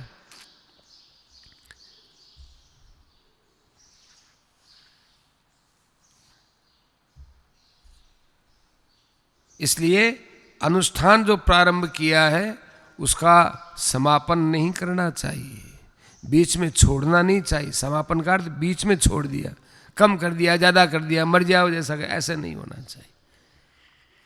इसलिए बेचारे सूत जी महाराज वगैरह ये शौनक जी जो ऋषियों के साथ, ऋषि मंडली के साथ वहाँ थे तो वो वहाँ पर नहीं जा सके सुखदेव जी महाराज की कथा में। उन्होंने फिर सूत जी को कहा कि सूत जी वो अनुष्ठान निष्ठ है, उनको जाओ और तुम सुनाना ये कथा, हमारी भागवत की कथा। तो सूत जी महाराज वहां गए। कहते वो सूत जी कैसे कि महामतिम, उनकी बुद्धि बहुत विशाल, विशाल बुद्धि माने जिनके अंदर इतना ज्ञान भरा हुआ, भागवत का ज्ञान जिसके दिमाग में हो उसमें कोई ज्ञान की कमी थोड़ी रहती है, उसमें कोई ज्ञान की कमी नहीं। तो कथा अमृत रसा स्वाद कुशल है शौनको ब्रवीत, कथा अमृत रसा स्वाद कुशल। हमारे शौनक जी महाराज ने उनसे निवेदन किया। तो सूत जी महाराज वहां गए तो कैसे गए थे, वो चुपचाप जाकर बैठ गए वहां। सूत जी को तो आज्ञा दी थी, पर शौनकादि को भी आज्ञा दी थी क्या कि भाई आप सूत जी आवे तो उनसे आप कथा सुनना। ऐसा कोई उल्लेख नहीं मिलता है, परंतु भाई संत महापुरुषों की सभा में कोई विज्ञ पुरुष चला जाता है, वो छिप नहीं सकता है।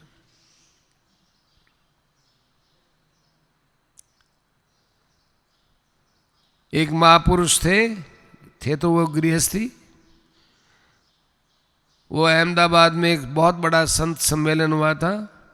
उन्होंने विचार किया भाई संतों के दर्शन होंगे, हम जाएंगे। वो बड़े प्रसिद्ध गृहस्थ महात्मा थे, तो उनको भी कह दिया आप भी बोलो। उन्होंने कहा भी महाराज मैं संतों के बीच में मैं क्या बोलूं, मैं तो एक मामूली वैश्य बालक हूं। तो वहाँ गंगेश्वरानंद जी महाराज ने कहा कि आप चाहे कुछ भी कहो, लेकिन आपके आने से इस सभा के अंदर एक अलग ही रंग हो गया, अलग ही सभा कुछ और ही ढंग से दिखने लग गई आपके उपस्थित होते ही।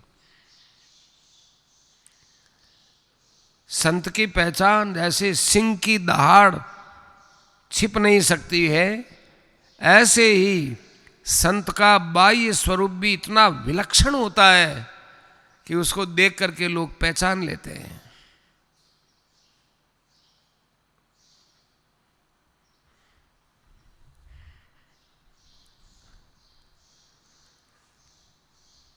महाराष्ट्री के साथ हम लोग रामेश्वरम से खेड़ापा कार्यक्रम था, वहां आ रहे थे। तो दिल्ली से जोधपुर की फ्लाइट में बैठे थे। तो फ्लाइट में आगे की जो सीट थी उसमें कोने में जो बारी थी वहाँ पर एक सज्जन बैठे हुए थे। उनसे हमने निवेदन किया कि साहब वृद्ध महात्मा हैं, आप यदि बारी इनको दे देंगे थोड़ी देर विश्राम कर लेंगे। बिल्कुल। वो सज्जन उठ गए और महाराष्ट्री विराजमान हो गए, महाराष्ट्री के साथ में थे वो भी विराजमान, 3 जने तो वो बैठ गए। और इधर 3 सीट में एक तो मैं बैठा और वो बेचारे बीच में बैठ गए और मेरे से पूछने लगे कि ये बाबा जी कौन है। तो मैंने कहा ये स्वामी राम सुखदास जी महाराज हैं। तो कौन से महाराज, कहाँ? हमने कहा कि गीता प्रेस के द्वारा संचालित गीता भवन स्वर्गाश्रम, वहाँ पर आपके कार्यक्रम होते हैं, गीता प्रेस भी जाते हैं और कल्याण में आपके लेख भी आते हैं। अच्छा अच्छा अच्छा। बहुत गौर से यूँ महाराज जी का अध्ययन कर रहा था। तो मैंने कहा कि आपका नाम? उन्होंने बताया मेरा नाम संजय खान। तो मैं आश्चर्य में डूब गया। और साथ में उसने कहा कि मैं अभी एक हनुमान जी पर फिल्म बना रहा हूँ, सिनेमा बना रहा हूँ, जय हनुमान करके मेरी फिल्म का नाम। मैंने कहा आप तो मुसलमान हैं, आप फिर जय हनुमान कैसे बना रहे हैं? तो मुसलमान होने से क्या हो गया, फिल्म बनाना तो हमारा धंधा है और फिल्म हम बना रहे हैं। मैंने कहा आपके फिल्म का आधार क्या है? हमारे फिल्म का आधार है गीता प्रेस के द्वारा हनुमान अंक निकला है, उसमें से हम सामग्री ले रहे हैं। फिर मैंने कहा उस हनुमान अंक के संपादक आप ही रहे, वहां देख लेना नाम। उसने यूँ कहा कि हाँ, तभी मैंने जब इनके दर्शन किए ना तो मुझे ये लगा कि ये महात्मा जी कोई बड़े विलक्षण, बहुत अच्छे फकीर, बहुत विलक्षण है, ये बड़े विलक्षण महात्मा है। फकीर शब्द फकीर था उनका, बड़े विलक्षण फकीर है भाई।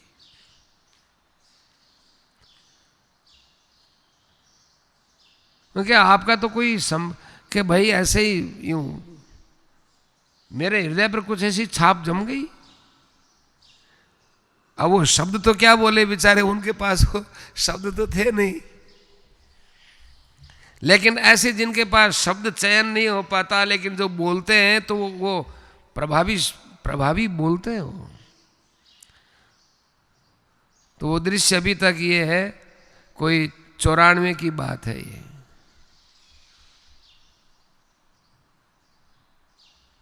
27-28 वर्ष पहले की बात है। वो पूरी बात हृदय में बैठी हुई। सूत जी महाराज को पहचान लिया शौनक जी ने, इसलिए उन्होंने, शौनक जी ने सूत जी से प्रश्न किया कि हे सूत जी महाराज,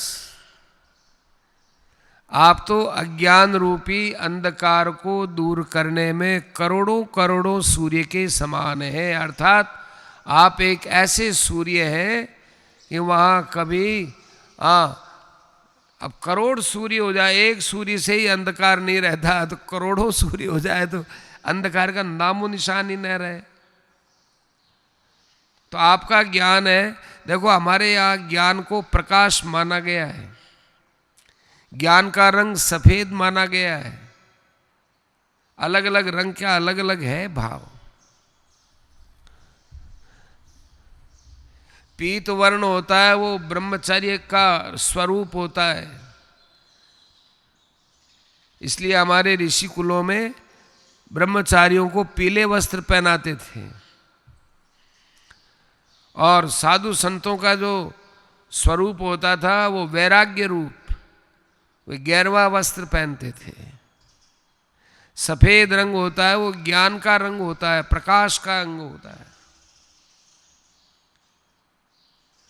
काला कपड़ा होता है वो संसार का स्वरूप होता है कि देखो भाई संसार में कालिमा है, संसार में कुछ नहीं है। इस बात का हरदम ध्यान रखने के लिए ये काला कपड़ा पहनते थे। ये ऐसा नहीं मर जाए जैसा रंग चॉइस कर ली साहब, ये ऐसा कपड़ा रहा। हमारे यहाँ बहुत सोच विचार करके रंगों का निर्धारण किया हुआ है। तत्र सत्वम निर्मलत्वात् प्रकाशकम अनामयम, तो सफेद रंग को सात्विक माना है, प्रकाशक माना है। प्रकाश का रंग सफेद होता है। सूर्य कोटि समप्रभ। इसलिए महाराज आप हमको, आपने जो कुछ सुना है, अब आपका तो सुना हुआ न जाने कितना होगा, और सुनने पर आपका मनन होने से और भी कितना बड़ा हो गया होगा। उसमें सार बताइए, सार भी ऐसा बताइए कि हमको कानों को प्रिय लगे। तो कानों को प्रिय लगे तो भाई आजकल तो हम लोग जो भागवत की कथा सुनाते हैं उसमें ऐसे ऐसे फिल्मों के भजन, फिल्मों के गानों पर भजन बना बना करके बड़ा मन लगता है। उसमें कर्ण रसायन है वो ठीक है क्या कि ना ना ना ना ना, हमारे कर्ण रसायन का अर्थ ये नहीं है। हमारे कर्ण रसायन का मतलब है कि भक्ति, ज्ञान और वैराग्य के साथ में विवेक बढ़ना चाहिए। किसी फिल्म के गाने पर बनाया हुआ भजन होगा तो सुनने वाला यदि उस फिल्म के गाने से परिचित होगा तो सीधा उस फिल्म के अंदर प्रवेश करेगा मन से, अरे इस फिल्म के इस गाने से इसका ये भजन बना दिया। यूं लगता तो अच्छा है, परंतु अच्छाई के नाम पर जो बुराई आती है वो बुराई निकलती नहीं है। अच्छाई के नाम पर बुराई आ गई, वो बहुत मुश्किल होती है उसका निकलना। तो भक्ति ज्ञान विरागाप तो विवेको वर्धते महान। कर्ण रसायन का अर्थ यही है कि आप अपनी मधुर वाणी से सुनाइए, परंतु भक्ति ज्ञान और वैराग्य को बढ़ाने वाला विवेक होना चाहिए। और साथ साथ में माया मोह का निराकरण होना चाहिए। बड़ा अंधकार छाया हुआ है हमारे मन में, अंतर पटल में बहुत बड़ा भारी मोह छाया हुआ है। बात बात में हमारे निराशा रहती है, निगेटिव थिंकिंग बहुत होते हैं। अच्छी बात भी कोई कहे तो वो उसमें उल्टा ही उल्टा बात दिखता है, क्यों इतना अंतःकरण हमारा जो है ये डूब गया है। तो महाराज आपके वचनों से हमारा ये नैराश्य भी दूर हो और निराशा भी हो और माया मोह का निराकरण भी हो। और ये समय को देखो, आप समय को देखते हुए बोलिए कि जीव के अंदर आसुर भाव बढ़ गया, इतनी क्रूरता छा गई सज्जनों। अखबारों में भी पढ़ते हैं, देखते भी हैं। अरे लोग मरते हैं बीमारी में, सिलेंडर लोगों ने छिपा छिपा के रख दिए, ज्यादा पैसे में देंगे। ये क्या मानवता कहाँ चली गई? दानवता में भी, दानव भी ऐसे नहीं थे। यहां तक कह दिया कि नहीं, हमारी कौम के जो लोग होंगे उनको देंगे, दूसरी कौम वालों को नहीं देंगे। और बेचारे कई अस्पताल में मर रहे हैं कि मरने दो, हमारा कौम का नहीं होना चाहिए। क्या हमारा तुम्हारा लगाया है भाई? ये मरने वाली लाइन में तो सभी हैं, कितना ही कुछ कर लो मरना तो पड़ेगा। जीवश्च असुरतांगत है। लोग कहते हैं तुम्हारे ग्रंथों में क्या लिखा? हमारे ग्रंथों में जितना सत्य लिखा है उतना तो कहीं किसी दूसरे ग्रंथ में शायद ही लिखा हुआ होगा। ऐसे ऐसे मनुष्य होंगे कलयुग में, ऐसा ऐसा होगा। थोड़े से एक स्वार्थ के लिए, रुपयों के स्वार्थ के लिए कितना बड़ा मनुष्य धोखा खा रहा है। वो राजीव राम धोखा दे रहे, धोखा दे नहीं रहे सज्जनों। ये दिया हुआ धोखा लौट करके आप ही के पास आएगा। आपने यदि हमारे को कोई वस्तु दी, हमने नहीं ली, तो लौट कर तो आपके पास ही आएगी। आपने मनी ऑर्डर भेजा, हम कहा हम नहीं लेते, तो वो कहाँ जाएगा? मनी ऑर्डर लौट के आपके पास आएगा। ऐसे ही असुरता को प्राप्त हो रहा है जीव, है तो भगवान का अंश, जा रहा है वो दानवता में। वाह, मानवता से भी, मानव से ऊंचा तो कोई भगवान के यहाँ शरीर है ही नहीं। भगवान का खजाना खाली है। फिर भगवान से कहा जाए महाराज आपके पास में तो बढ़िया से बढ़िया, बढ़िया से बढ़िया, बढ़िया से बढ़िया जो शरीर है वो दीजिए, तो भगवान मानव शरीर दे देते हैं कि इससे बढ़िया मेरे पास, कि महाराज इसके बाद कोई ना, इसके बाद कुछ नहीं। हाथ खड़े कर देते हैं, भगवान असमर्थ हो जाते हैं। यहाँ सर्वसमर्थ परमात्मा मनुष्य शरीर देने के बाद इससे भी ऊंचा कोई शरीर मांगे, भगवान असमर्थ। भोग वगैरह तो जाओ, ब्रह्मलोक में जाओ और लोक में जाओ। आ ब्रह्म भुवना लोका पुनरावर्तिनोर्जुन है। मनुष्य के अंदर जो विवेक शक्ति है, ज्ञान शक्ति है, समझदारी है, यही तो मनुष्य शरीर की महिमा है। तो जीवश्च असुरतांगत है। कितना पाप बढ़ रहा है। इसी लोग कहते हैं कि साहब ये बीमारी बढ़ गई, बीमारी बढ़ गई। भाई बीमारी बढ़ गई, आई कहाँ से बीमारी? बीमारी तो हमने पैदा की है। हम कर्म करते हैं तो उस कर्म की तरफ तो विचार करते नहीं हम क्या कर रहे हैं, और कर्म का फल सामने आता कि ये क्यों आ गया, कैसे आ गया। ये भगवान कोई दयालु है क्या? इतने आदमी मर गए, उसके घर में ये हो गया, उसके घर में वो मर गया, देखो वही कमाने वाला था। अरे भगवान जब कभी, जैसे कुम्हार है वो घड़े पर थपथपिया लगाता है तो अंदर हाथ देता है, ऐसे ही भगवान किसी प्रकार का कोई दंड देते भी हैं तो कृपा उसके अंदर छिपाए रखते हैं। कुम्हार अपना हाथ यूं सबके सामने प्रकट थोड़ी रखता है, तो वो घड़े के अंदर हाथ रखता है ताकि हाथ नहीं, ऊपर हाथ रख के थपथपिया लगाएगा तो घड़ा टूट जाएगा। भगवान कृपा दिखाते नहीं, कृपा अंदर रखते हैं कि कृपा को देखने का काम तुम्हारा। तुम देखो इसमें कृपा कितनी है। दूध में कितना घी है तुम लगा के देखो, तुम बिलोड़ा करके देखो, तुम थर्मामीटर लगा करके देखो, दूध नापने का भी, उसमें दूध कितना है, चिकनाई कितनी, उसका भी थर्मामीटर, तुम देखो ये काम। तो भगवान कहते हैं कृपा तो देखो, तुम देखो, मैं तो तुम्हारे कर्मों के फल से तुम्हारा इलाज कर रहा हूं। यदि ऐसी बीमारियां 100-125 वर्षों के अंतराल में न आए तो आप समझिए कि सृष्टि में कितना पाप बढ़ जाएगा। ये पाप को हल्का कर रहे हैं। शरीर में कोई मवाद बढ़ गई है, इतनी बड़ी गांठ हो गई है, यदि उसका ऑपरेशन नहीं करें और वो स्वतः ही फूट जाएगी तो शरीर में कितना जहर फैलेगा। इसलिए डॉक्टर उस गांठ को ले करके उसका इलाज करते हैं, चारों तरफ से पींचता है। एक बार तो दर्द होता है रोगी के, ये सारी मवाद अंदर से निकाल करके साफ करके फिर उसमें गाज भर करके ऐसा ठीक करे, थोड़े दिन में सब आराम हो गया।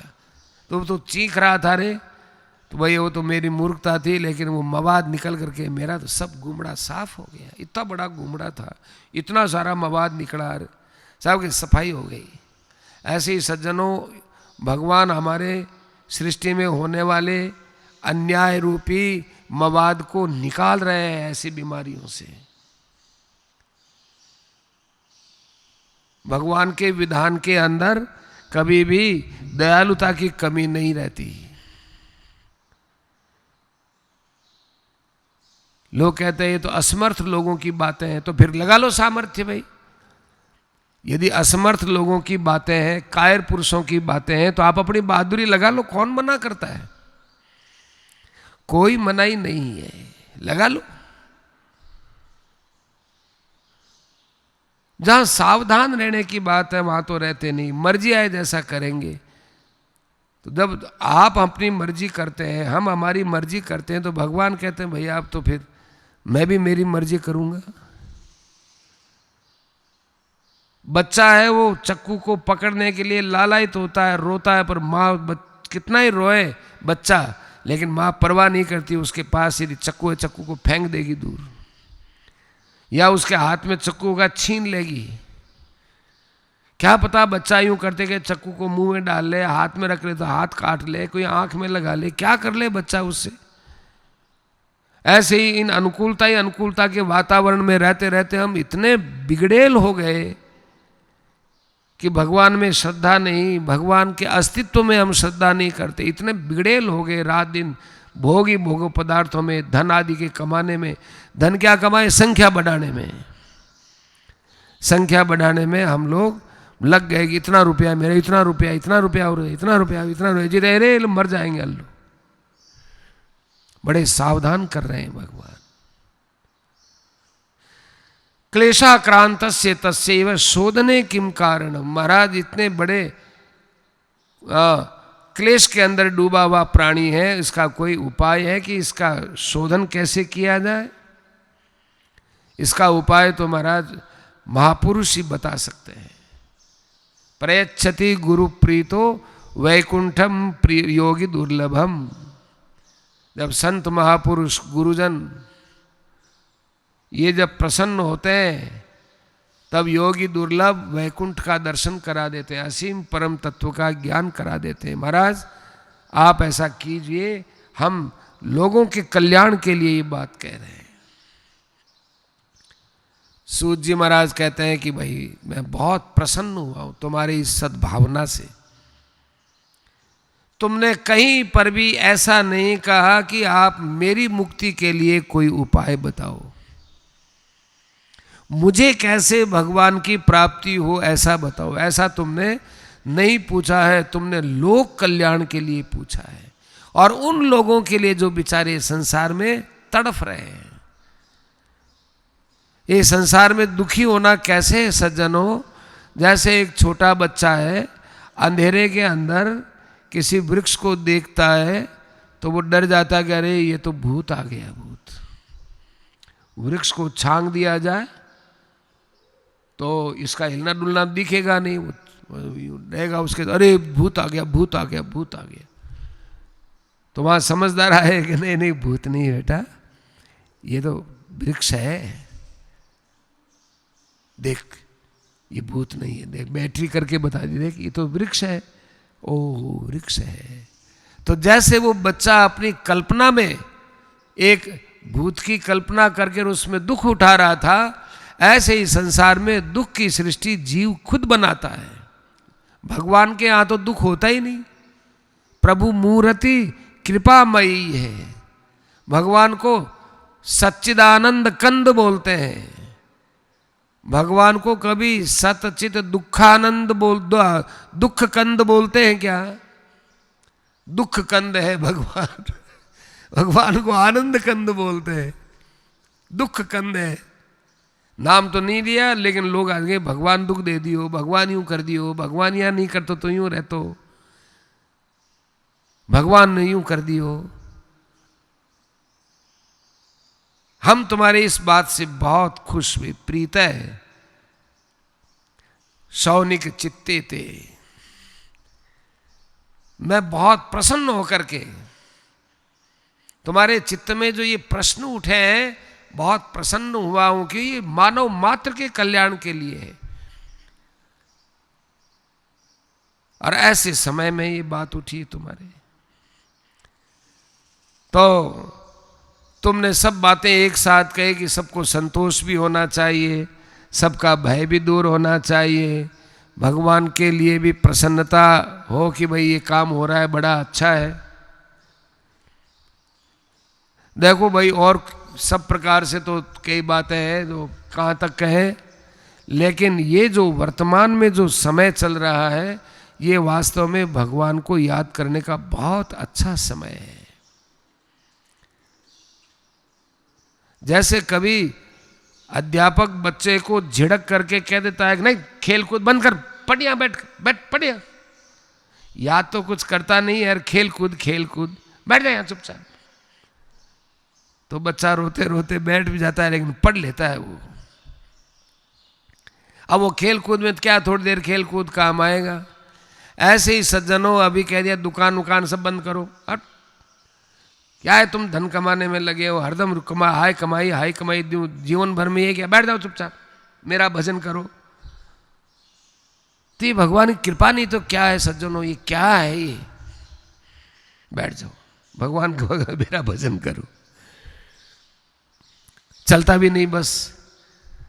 तो भगवान के भजन करने के लिए ये लॉकडाउन लगाना, बाहर मटर गश्ती नहीं करना, और यदि ऐसा करोगे तो रोग हो जाएगा, ऐसा करना, ये सब क्या है, ये भगवान ने अत्यंत कृपा का समय दिया है अपना। ये भगवान की विशेष कृपा का खजाना खुला है सज्जनों। हम ये नहीं कहते हैं कि जो दुख पा रहे हैं वो, अरे वो दुख पा रहे हैं, वो उनके दुख के साथ तो हमारी पूर्ण सहानुभूति है। जो प्राणी चले गए हैं उनके प्रति हम तो भगवान से प्रार्थना करते हैं इस कथा अनुष्ठान के माध्यम से भी कि उनको भी शांति मिले। ये उद्देश्य हमारा यही था कि भाई जो लोग इस समय अपने दिवंगत आत्माओं के प्रति कुछ करा नहीं सक रहे हैं, समय ऐसा है और गाइडलाइन का पालन भी करना चाहिए, तो उनके लिए सबसे अच्छा समय कि भागवत की कथा सुने, भगवान का स्मरण करें और उन्हीं को ही अर्पित कर देवे। इसलिए हमारे इस अनुष्ठान में कोई एक यजमान नहीं है, कोई भी यजमान नहीं। ये तो कोई भगवत कृपा से ही ऐसे ही बैठ गया, सज्जनों ने ऐसा विचार कर दिया, हमारे संतों ने भी विचार कर लिया, भगवान की कृपा हुई, हमारा भी समय सार्थक हो रहा है। तो इसको नेगेटिव थिंकिंग से नहीं देखना चाहिए, पॉजिटिव थिंकिंग से देखना चाहिए। जब घर से बाहर निकलना नहीं है, जब हमारे कोई दूसरा काम ही नहीं है, तो इस काम से बढ़कर क्या काम होगा हमारे लिए। भगवान ने कितना हमको अपना माना है सज्जनों, कितना प्यार दिया है, कितना दुख हो रहा था हमारी जीवनचर्या से, भगवान को कान पकड़ के बैठा दिया, जैसे बच्चे को बैठा देता, कान पकड़ ऐसे भगवान ने कहा बैठ जाओ मेरा भजन करो, बैठ राम राम करो, भजन करो, भागवत करो और कुछ करो। ये भगवान का लाड पड़ा कहाँ है सज्जनों। ऐसी भगवान की थप्पड़े लगती रहे तो सुधर जाएंगे। तो भगवान का कृपा में एक वो जो वरदान मांगो और कृपा करते, उससे बड़ा वरदान ये है भगवान का। जबरदस्ती भगवान दे रहे हैं हमको, वहां तो मांगने से देते, किसी की भक्ति करने से भगवान मांगने पर देते हैं, और यहां भगवान गले हो जबरदस्त ये बैठ यहाँ पट कर जबरदस्ती देते जबरदस्ती देते। तो उन भक्तों से बड़ी अच्छी वेला आई है। कितना ध्रुव जी ने तप किया है, कितना प्रहलाद जी ने किया है। ध्रुव जी महाराज की कथा में आएगा, बहुत जल्दी भगवान ने दर्शन दे दिए, 6 महीने में ही दर्शन दे दिए। 6 मास माही मिले साईं अचल पाई धाम ये, ऐसा गोविंदु कृपा सिंधु दीन बंधु रामी, दीन बंधु रामी। 6 मास में, 6 महीने में। तो वहां ध्रुव जी को कहा कि तुम वरदान मांगो, तो कहा कि महाराज आप भक्ति देओ। यहां भगवान कहते बैठ मेरी भक्ति कर, ले मेरी भक्ति करो। 6 महीने भी नहीं, अपने को तो भगवान ने यहाँ 12 महीने तो हो गए, 12 महीने से ज्यादा के और कह रहे हो बैठे रहिए। अब फिर भी हम नहीं चेत करें तो उसका तो कौन क्या करे। संसार भय नाशनम, ऐसा कोई उपाय है कि हाँ बिल्कुल है हमारे पास। सावधान तया श्रृणु, सावधानी से सुनना भाई। मैं तुमको इस विषय में सुनाता हूं। देखो भाई कि क्या महाराज, काल व्याल मुख ग्रास त्रास निर्नाश हे तवे। एक पद दिया, एक पद पूरा का पूरा। काल रूपी सर्प के मुख के ग्रास से निकालने के लिए भगवान ने हमको एक बहुत अच्छा उपाय दे दिया, वो है श्रीमद् भागवतम शास्त्रम कलौ। इस कलयुग के अंदर बहुत अच्छा उपाय दे दिया। क्या? कीरेण भाषितम भागवतम शास्त्रम। कीर ने कहा, कीर माने तोता। अब यहां तोता नाम दिया हो सज्जनों, तोता, कीर नाम दे दिया। सुके न क्या देते? कोई छंदो भंग नहीं होता। कलौ कीरेण भाषितम तो कलौ सुकेन भाषितम। तो कीर नाम क्यों दिया? कि भागवत को कहने के लिए भी एक कला चाहिए। आजकल हम लोग भागवत बोलते हैं, पर हम लोग भागवत कैसे बोलते हैं कि लोग हमसे खुश हो जाए। तो लोगों के खुशी को लेने के लिए हम, कि लोगों में हमारा आदर हो जाए, खुश हो जाए, लोग कहने लग जाए कि तुमने बड़ा अच्छी भागवत कही, उसको अच्छा बनाने में हम लोग भागवत की बातों को तो इधर उधर रख देते हैं और अपनी तरफ से कई चुटकुले, कहानी, कई नया नया संकीर्तन, नया नया कीर्तन, नए नए भजन, नई नई कव्वालियाँ, नई नई बातें, नया नया ला कर ऐसा गड़बड़ा अध्याय कर दिया, भागवत तो कहीं का कहीं रह गया।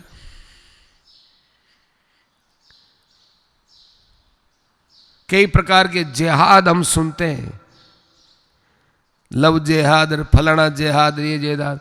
आजकल कीर्तन जिहाद होने लग गया, नाम जिहाद।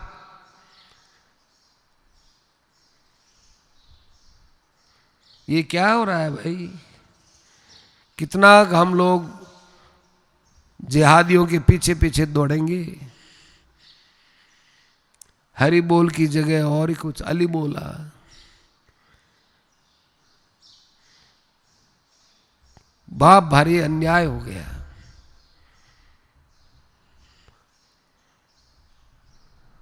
हरि बोलो, ठीक है,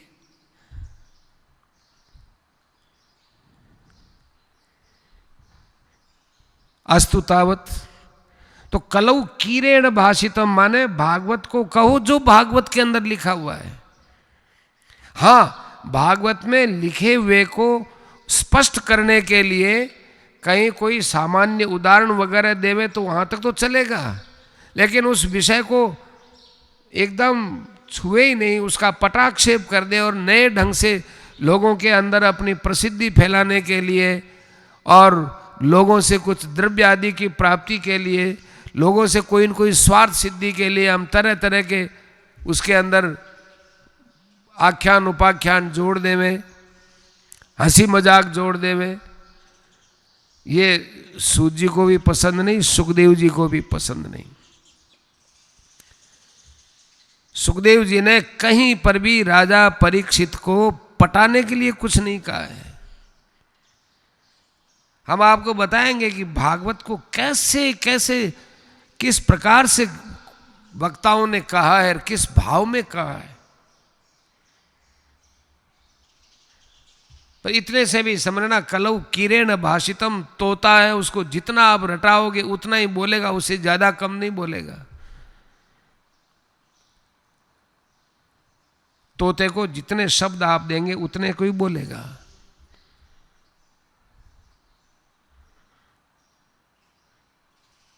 एक आदमी ने अपने तोते को अपने दरवाजे के पास टांग रखा था।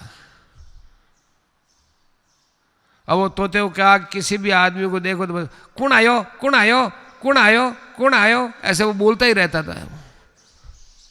कौन आयो भाई, कौन आयो, कौन आयो, कौन आयो, कौन आयो। तो घर में कोई आवाज सुन दो, कोई कोई आया है, तभी तोता बोला है। उसको याद करे, कौन आयो। कोई कहते हैं सीताराम, सीताराम, सीताराम, सीताराम।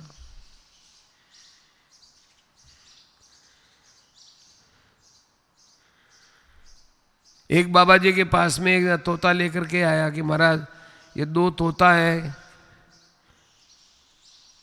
तो बाबा जी ने कहा कि भाई ठीक है, पहले हम इनकी परीक्षा करेंगे। तो एक तोता तो है सीताराम सीताराम सीताराम बोलता था, इसका तो भाई तुम चाहो जितना हम कीमत दे देंगे। और एक जना था वो अनसंट बोलता था, गाली गलौज निकालता था। उसका तो भाई ये तो मेरे यहाँ तो बिल्कुल, यार इस तोते को तो मैं 1% ही नहीं दे, रखूंगा ही नहीं मैं इसको रखूँ। क्या हमारा पक्षी तो है क्या? अरे पक्षी तो है क्या, पर बोलते क्या है? इनकी वाणी पर निर्भरता है। ऐसे ही भागवत करो तो कीरेण भाषितम, तोता बोलता है वैसे बोलो। ज्यादा भागवत के बाहर जाकर भागवत का अपमान नहीं करना चाहिए। भागवत में इतनी बातें लिखी हुई हैं, बाहर से क्या ले आएंगे हम? ये तो एक गंगा जी के अंदर कोई बाहर से नालों में से कोई कचरा ला करके डालने के समान है। सिनेमा के गानों पर भजन ला करके डाल देना, तरह तरह के अटखेलियाँ लगाना, तरह तरह के इसमें कव्वालियाँ लगाना, तरह तरह की और बातें जोड़ना।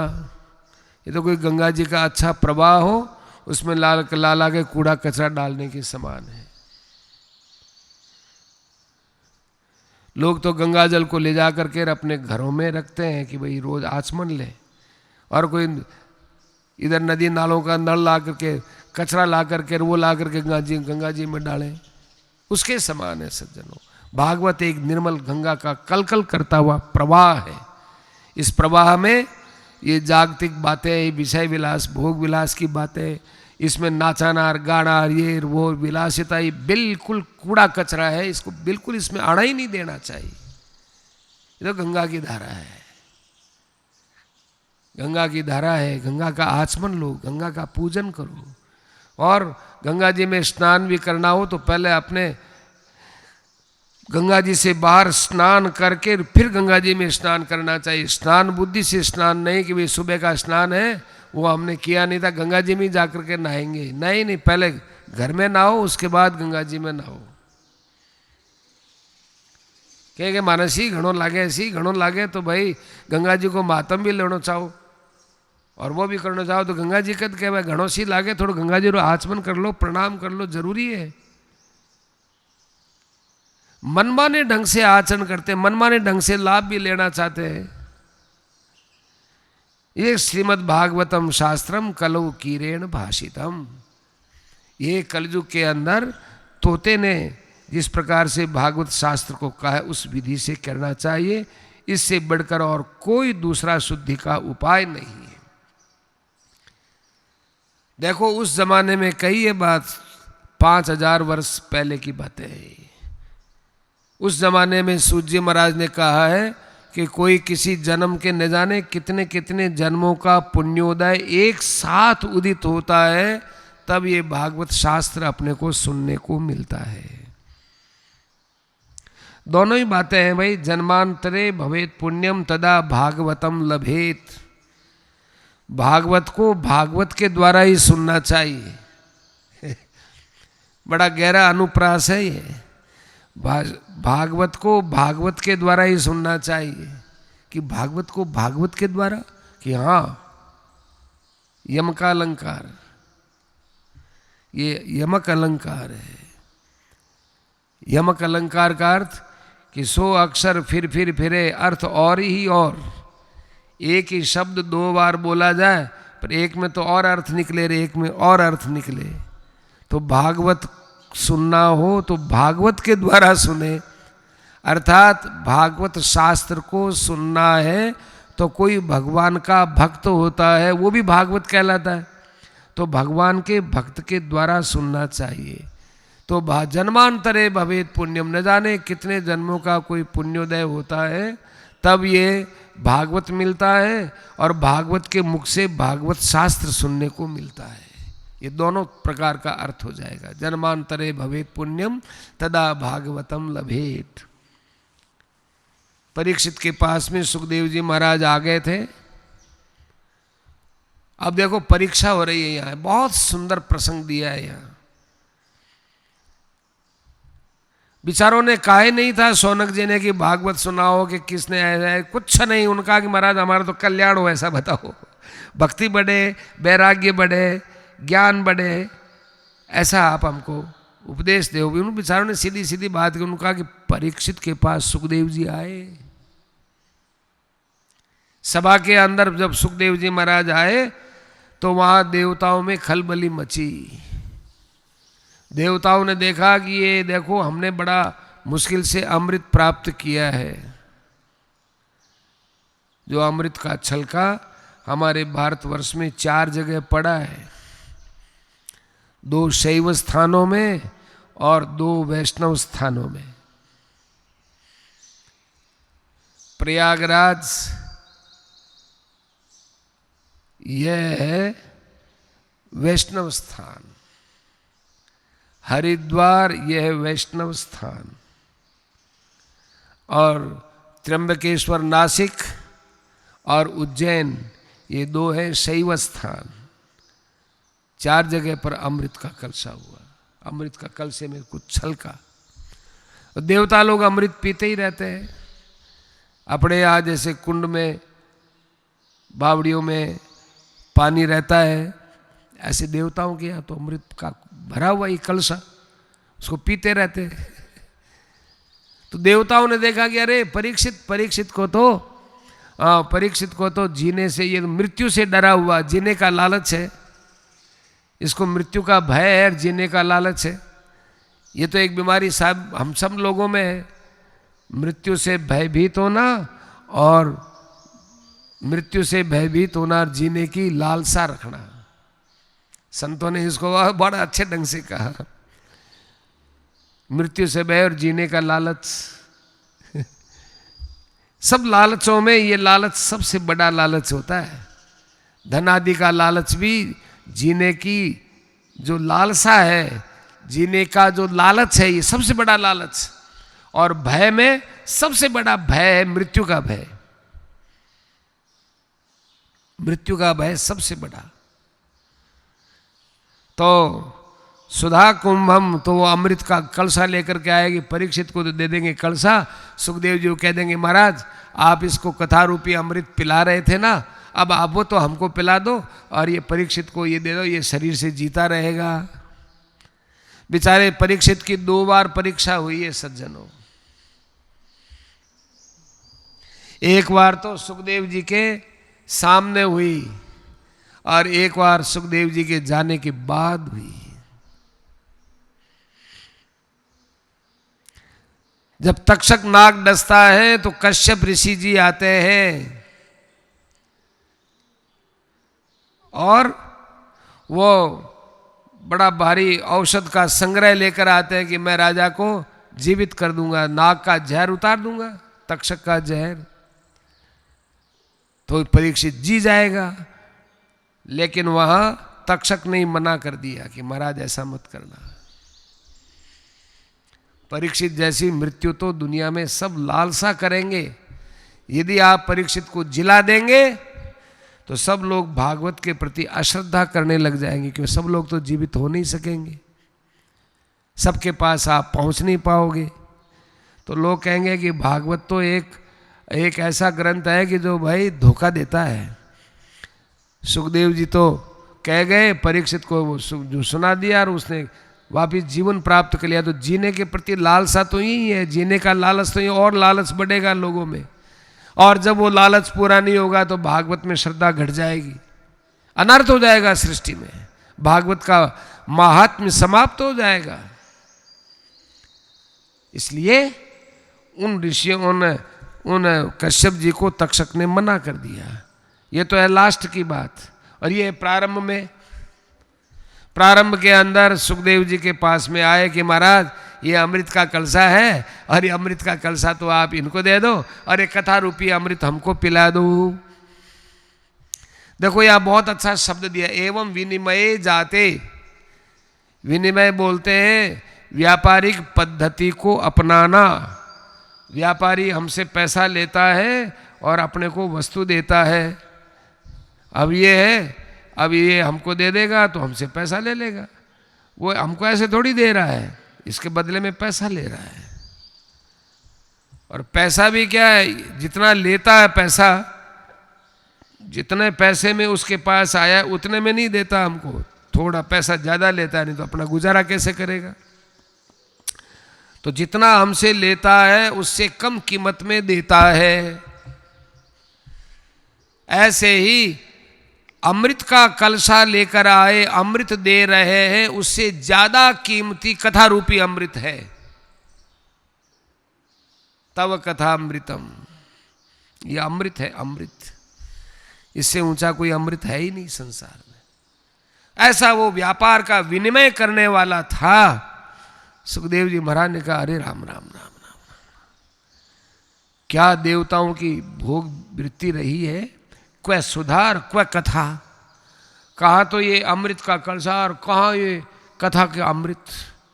इतने नहीं, दूरे नहीं अवरंकर में बुद्धि होगा धनंजय, इनकी तुलना ही नहीं हो सकती। दूरे न, ये तो अमृत का कलशा तो यहाँ फर्श पर, कथा का कलशा अर्श पर, आसमान पर। अब इनमें कोई बराबरी है कि नहीं है। तो कै सुधार क्व कथा लोके, क्व काच है और क्व मणिर महान। कहाँ तो काच और कहाँ मणि। मणि में भी यूं काचा दिखता है, अरे मणि है ये मणि। क्व काच है क्व मणिर महान। सुखदेव जी महाराज ने उस समय देवताओं को झड़क करके कह दिया, निकल जाओ यहां से, मेरी कथा से निकल जाओ। कथा के अंदर भक्ति चाहिए, कथा के अंदर व्यापार नहीं चाहिए। आज हम लोग तो कथा के अंदर पहले व्यापार करते हैं। आप हमारी कथा कराओगे? कहाँ कराएंगे महाराज, इतना रुपया लगेगा, इतना रुपया तो हमको पहले भेंट कर दो, इतना रुपया तुम हमको कथा के बाद भेंट कर देना। तय हो गया साहब, 6 महीने के बाद कथा कर देंगे। पर 6 महीने के अंदर कोई दुर्घटना हो गई, कोई ऐसा ही समय आ गया, कथा वो नहीं करा सकता है, कोई ऐसा ही काम हो गया। कई काम होते। अब वो ये पैसा ले कि महाराज हमने आपको पहले पैसा दिया था, हम कथा नहीं करा सकते, हमको पैसा वापस दे दो। वो कहते हैं कि कथावाचक के साथ किए गए निर्णय में तुमने अदला बदली की है, इसलिए वो तो पैसा वापस नहीं मिलेगा। वो तो पैसा नहीं मिलेगा। ये कथा का तरीका है क्या? सुखदेव जी महाराज तो एक अमृत का कलशा था, उसमें भी वो मिलने वाला किसको था? परीक्षित को। तो परीक्षित बोल देता वहां। सुखदेव जी महाराज ने कहा कि नहीं नहीं, परीक्षित क्या बोलेगा, इसमें तो मुझे बोलना चाहिए, क्योंकि कथा का अमृत तो मेरे पास है ना, और ये मेरे से याचना कर रहे हैं ना। परीक्षित बेचारा क्या बोलेगा, मैं बोलूंगा इसमें। मैं ये चाहता हूं कि इनको यहां से भगा दूं ताकि परीक्षित के मन में लालच पैदा न हो जाए और मेरी कथा कहीं मेरे तक ही सीमित न रह जाए। मुझे जो भगवान ने आज्ञा दी है कि तुम्हें अभिमन्यु के पुत्र को ये कथा सुनानी है, उसको वो ने गर्भ में बचाया है, उसको कथा तुमको सुनानी है। आभिमन्यव, आभिमन्यव माने अभिमन्योर अपत्यम पुमान आभिमन्यव, तो आभिमन्यव परीक्षित। तो परीक्षित का नाम विष्णुरात, सुखदेव का नाम ब्रह्मरात। ब्रह्मरातो विचार्य एवं, ब्रह्मरात ने विचार किया, परीक्षित ने नहीं किया। परीक्षित तो सुखदेव जी की शरण में चला गया, वो क्यों विचार करे क्या हो क्या नहीं हो, मेरे गुरुदेव जाने, गुरुदेव का काम जाने। अभक्तास्थान विज्ञाय न ददौ से कथामृतम, अभक्त जानकर उनको कथामृत ने, निकल जाओ यहां से, निकल जाओ। अरे भाई कोई कथा में आ जाए आदमी, आज हम लोग कैसे मना कर दें किसी को? अभी तो खैर लॉकडाउन है, वो भी लोग समझते हैं, कोई आने वाले भी होंगे, वो भी जानते हैं कि नहीं जाना चाहिए। वैसे सामान्य समय हो और कोई कथा में आके बैठ जाए और वो हमारे मन से मिलने वाला आदमी नहीं है, हमारा निंदक भी है, सब कुछ है, कथा में हम मना नहीं कर सकते, अधिकार नहीं है, क्योंकि कथा एक चीज ऐसी है, वो हमारी व्यक्तिगत नहीं है, हमारी व्यक्तिगत नहीं है, परंतु हमारे सुखदेव जी महाराज जैसे ब्रह्म ज्ञानी, क्या बहुत बड़े साक्षात, जिनको हम भगवान का स्वरूप मान सकते हैं, है भी भगवान के स्वरूप ही वो, और वो मना कर दे, निकल जाओ यहां से, आप कथा नहीं सुन सकते, यहां से चले जाओ यहां से। ये कैसी कैसी बात है? किया है उन्होंने ऐसा। क्यों किया है? वो त्रिकालदर्शी महापुरुष थे, उनको मालूम था कि कथाओं का ऐसा रूप बिगड़ने जाए, तब भी हम लोग तो बिगाड़ ही देते हैं। कितनी स्वच्छ परंपरा में ये कथा होनी चाहिए, इसकी नींव डाली है, और लोगों को ये बताया है कि ये कथा कैसी है कि श्रीमद् भागवती वार्ता सुराणाम अपि दुर्लभा, देवताओं को भी ये दुर्लभ होती है। कैसी वैसी बिचारी मन्नतें मनाते हैं, सुखदेव जी के सामने पैरों के सामने, चरणों के सामने शीश झुकाते हैं देवता, और कम बनेंगे महाराज ये इसको दे दो, ये हमको दे दो। इतना कथा मृत दुर्लभ है, ये लोगों को बताना है। चले गए वहां से, हिम्मत नहीं हुई उनके सुखदेव जी के सामने ठहरने की। 7 दिन तक कथा सुनाई, रायो जो परीक्षित की मुक्ति हो गई, तो लोगों ने आश्चर्य किया।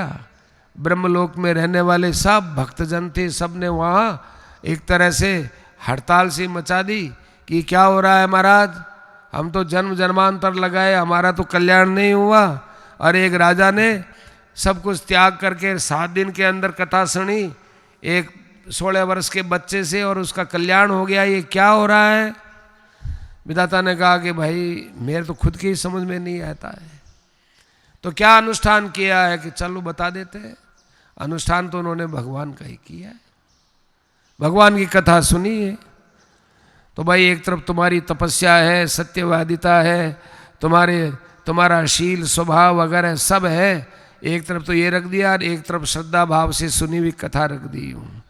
तुलना की तो ये सब हल्के थे, ऊंचे हो गए, ऊंचे हो गए वो, और नीचे रहा भारी, नवे सो भारी होए। तब ऋषियों को पता, रे ये तो भाई भागवत की कथा है। इसलिए भागवत की कथा सुनने से मनुष्यों को बहुत ही शीघ्र ही वैकुंठ की प्राप्ति होती है, सब पापों का नाश होता है। अब इस बात को सूत जी महाराज आगे उदाहरण से बताएंगे।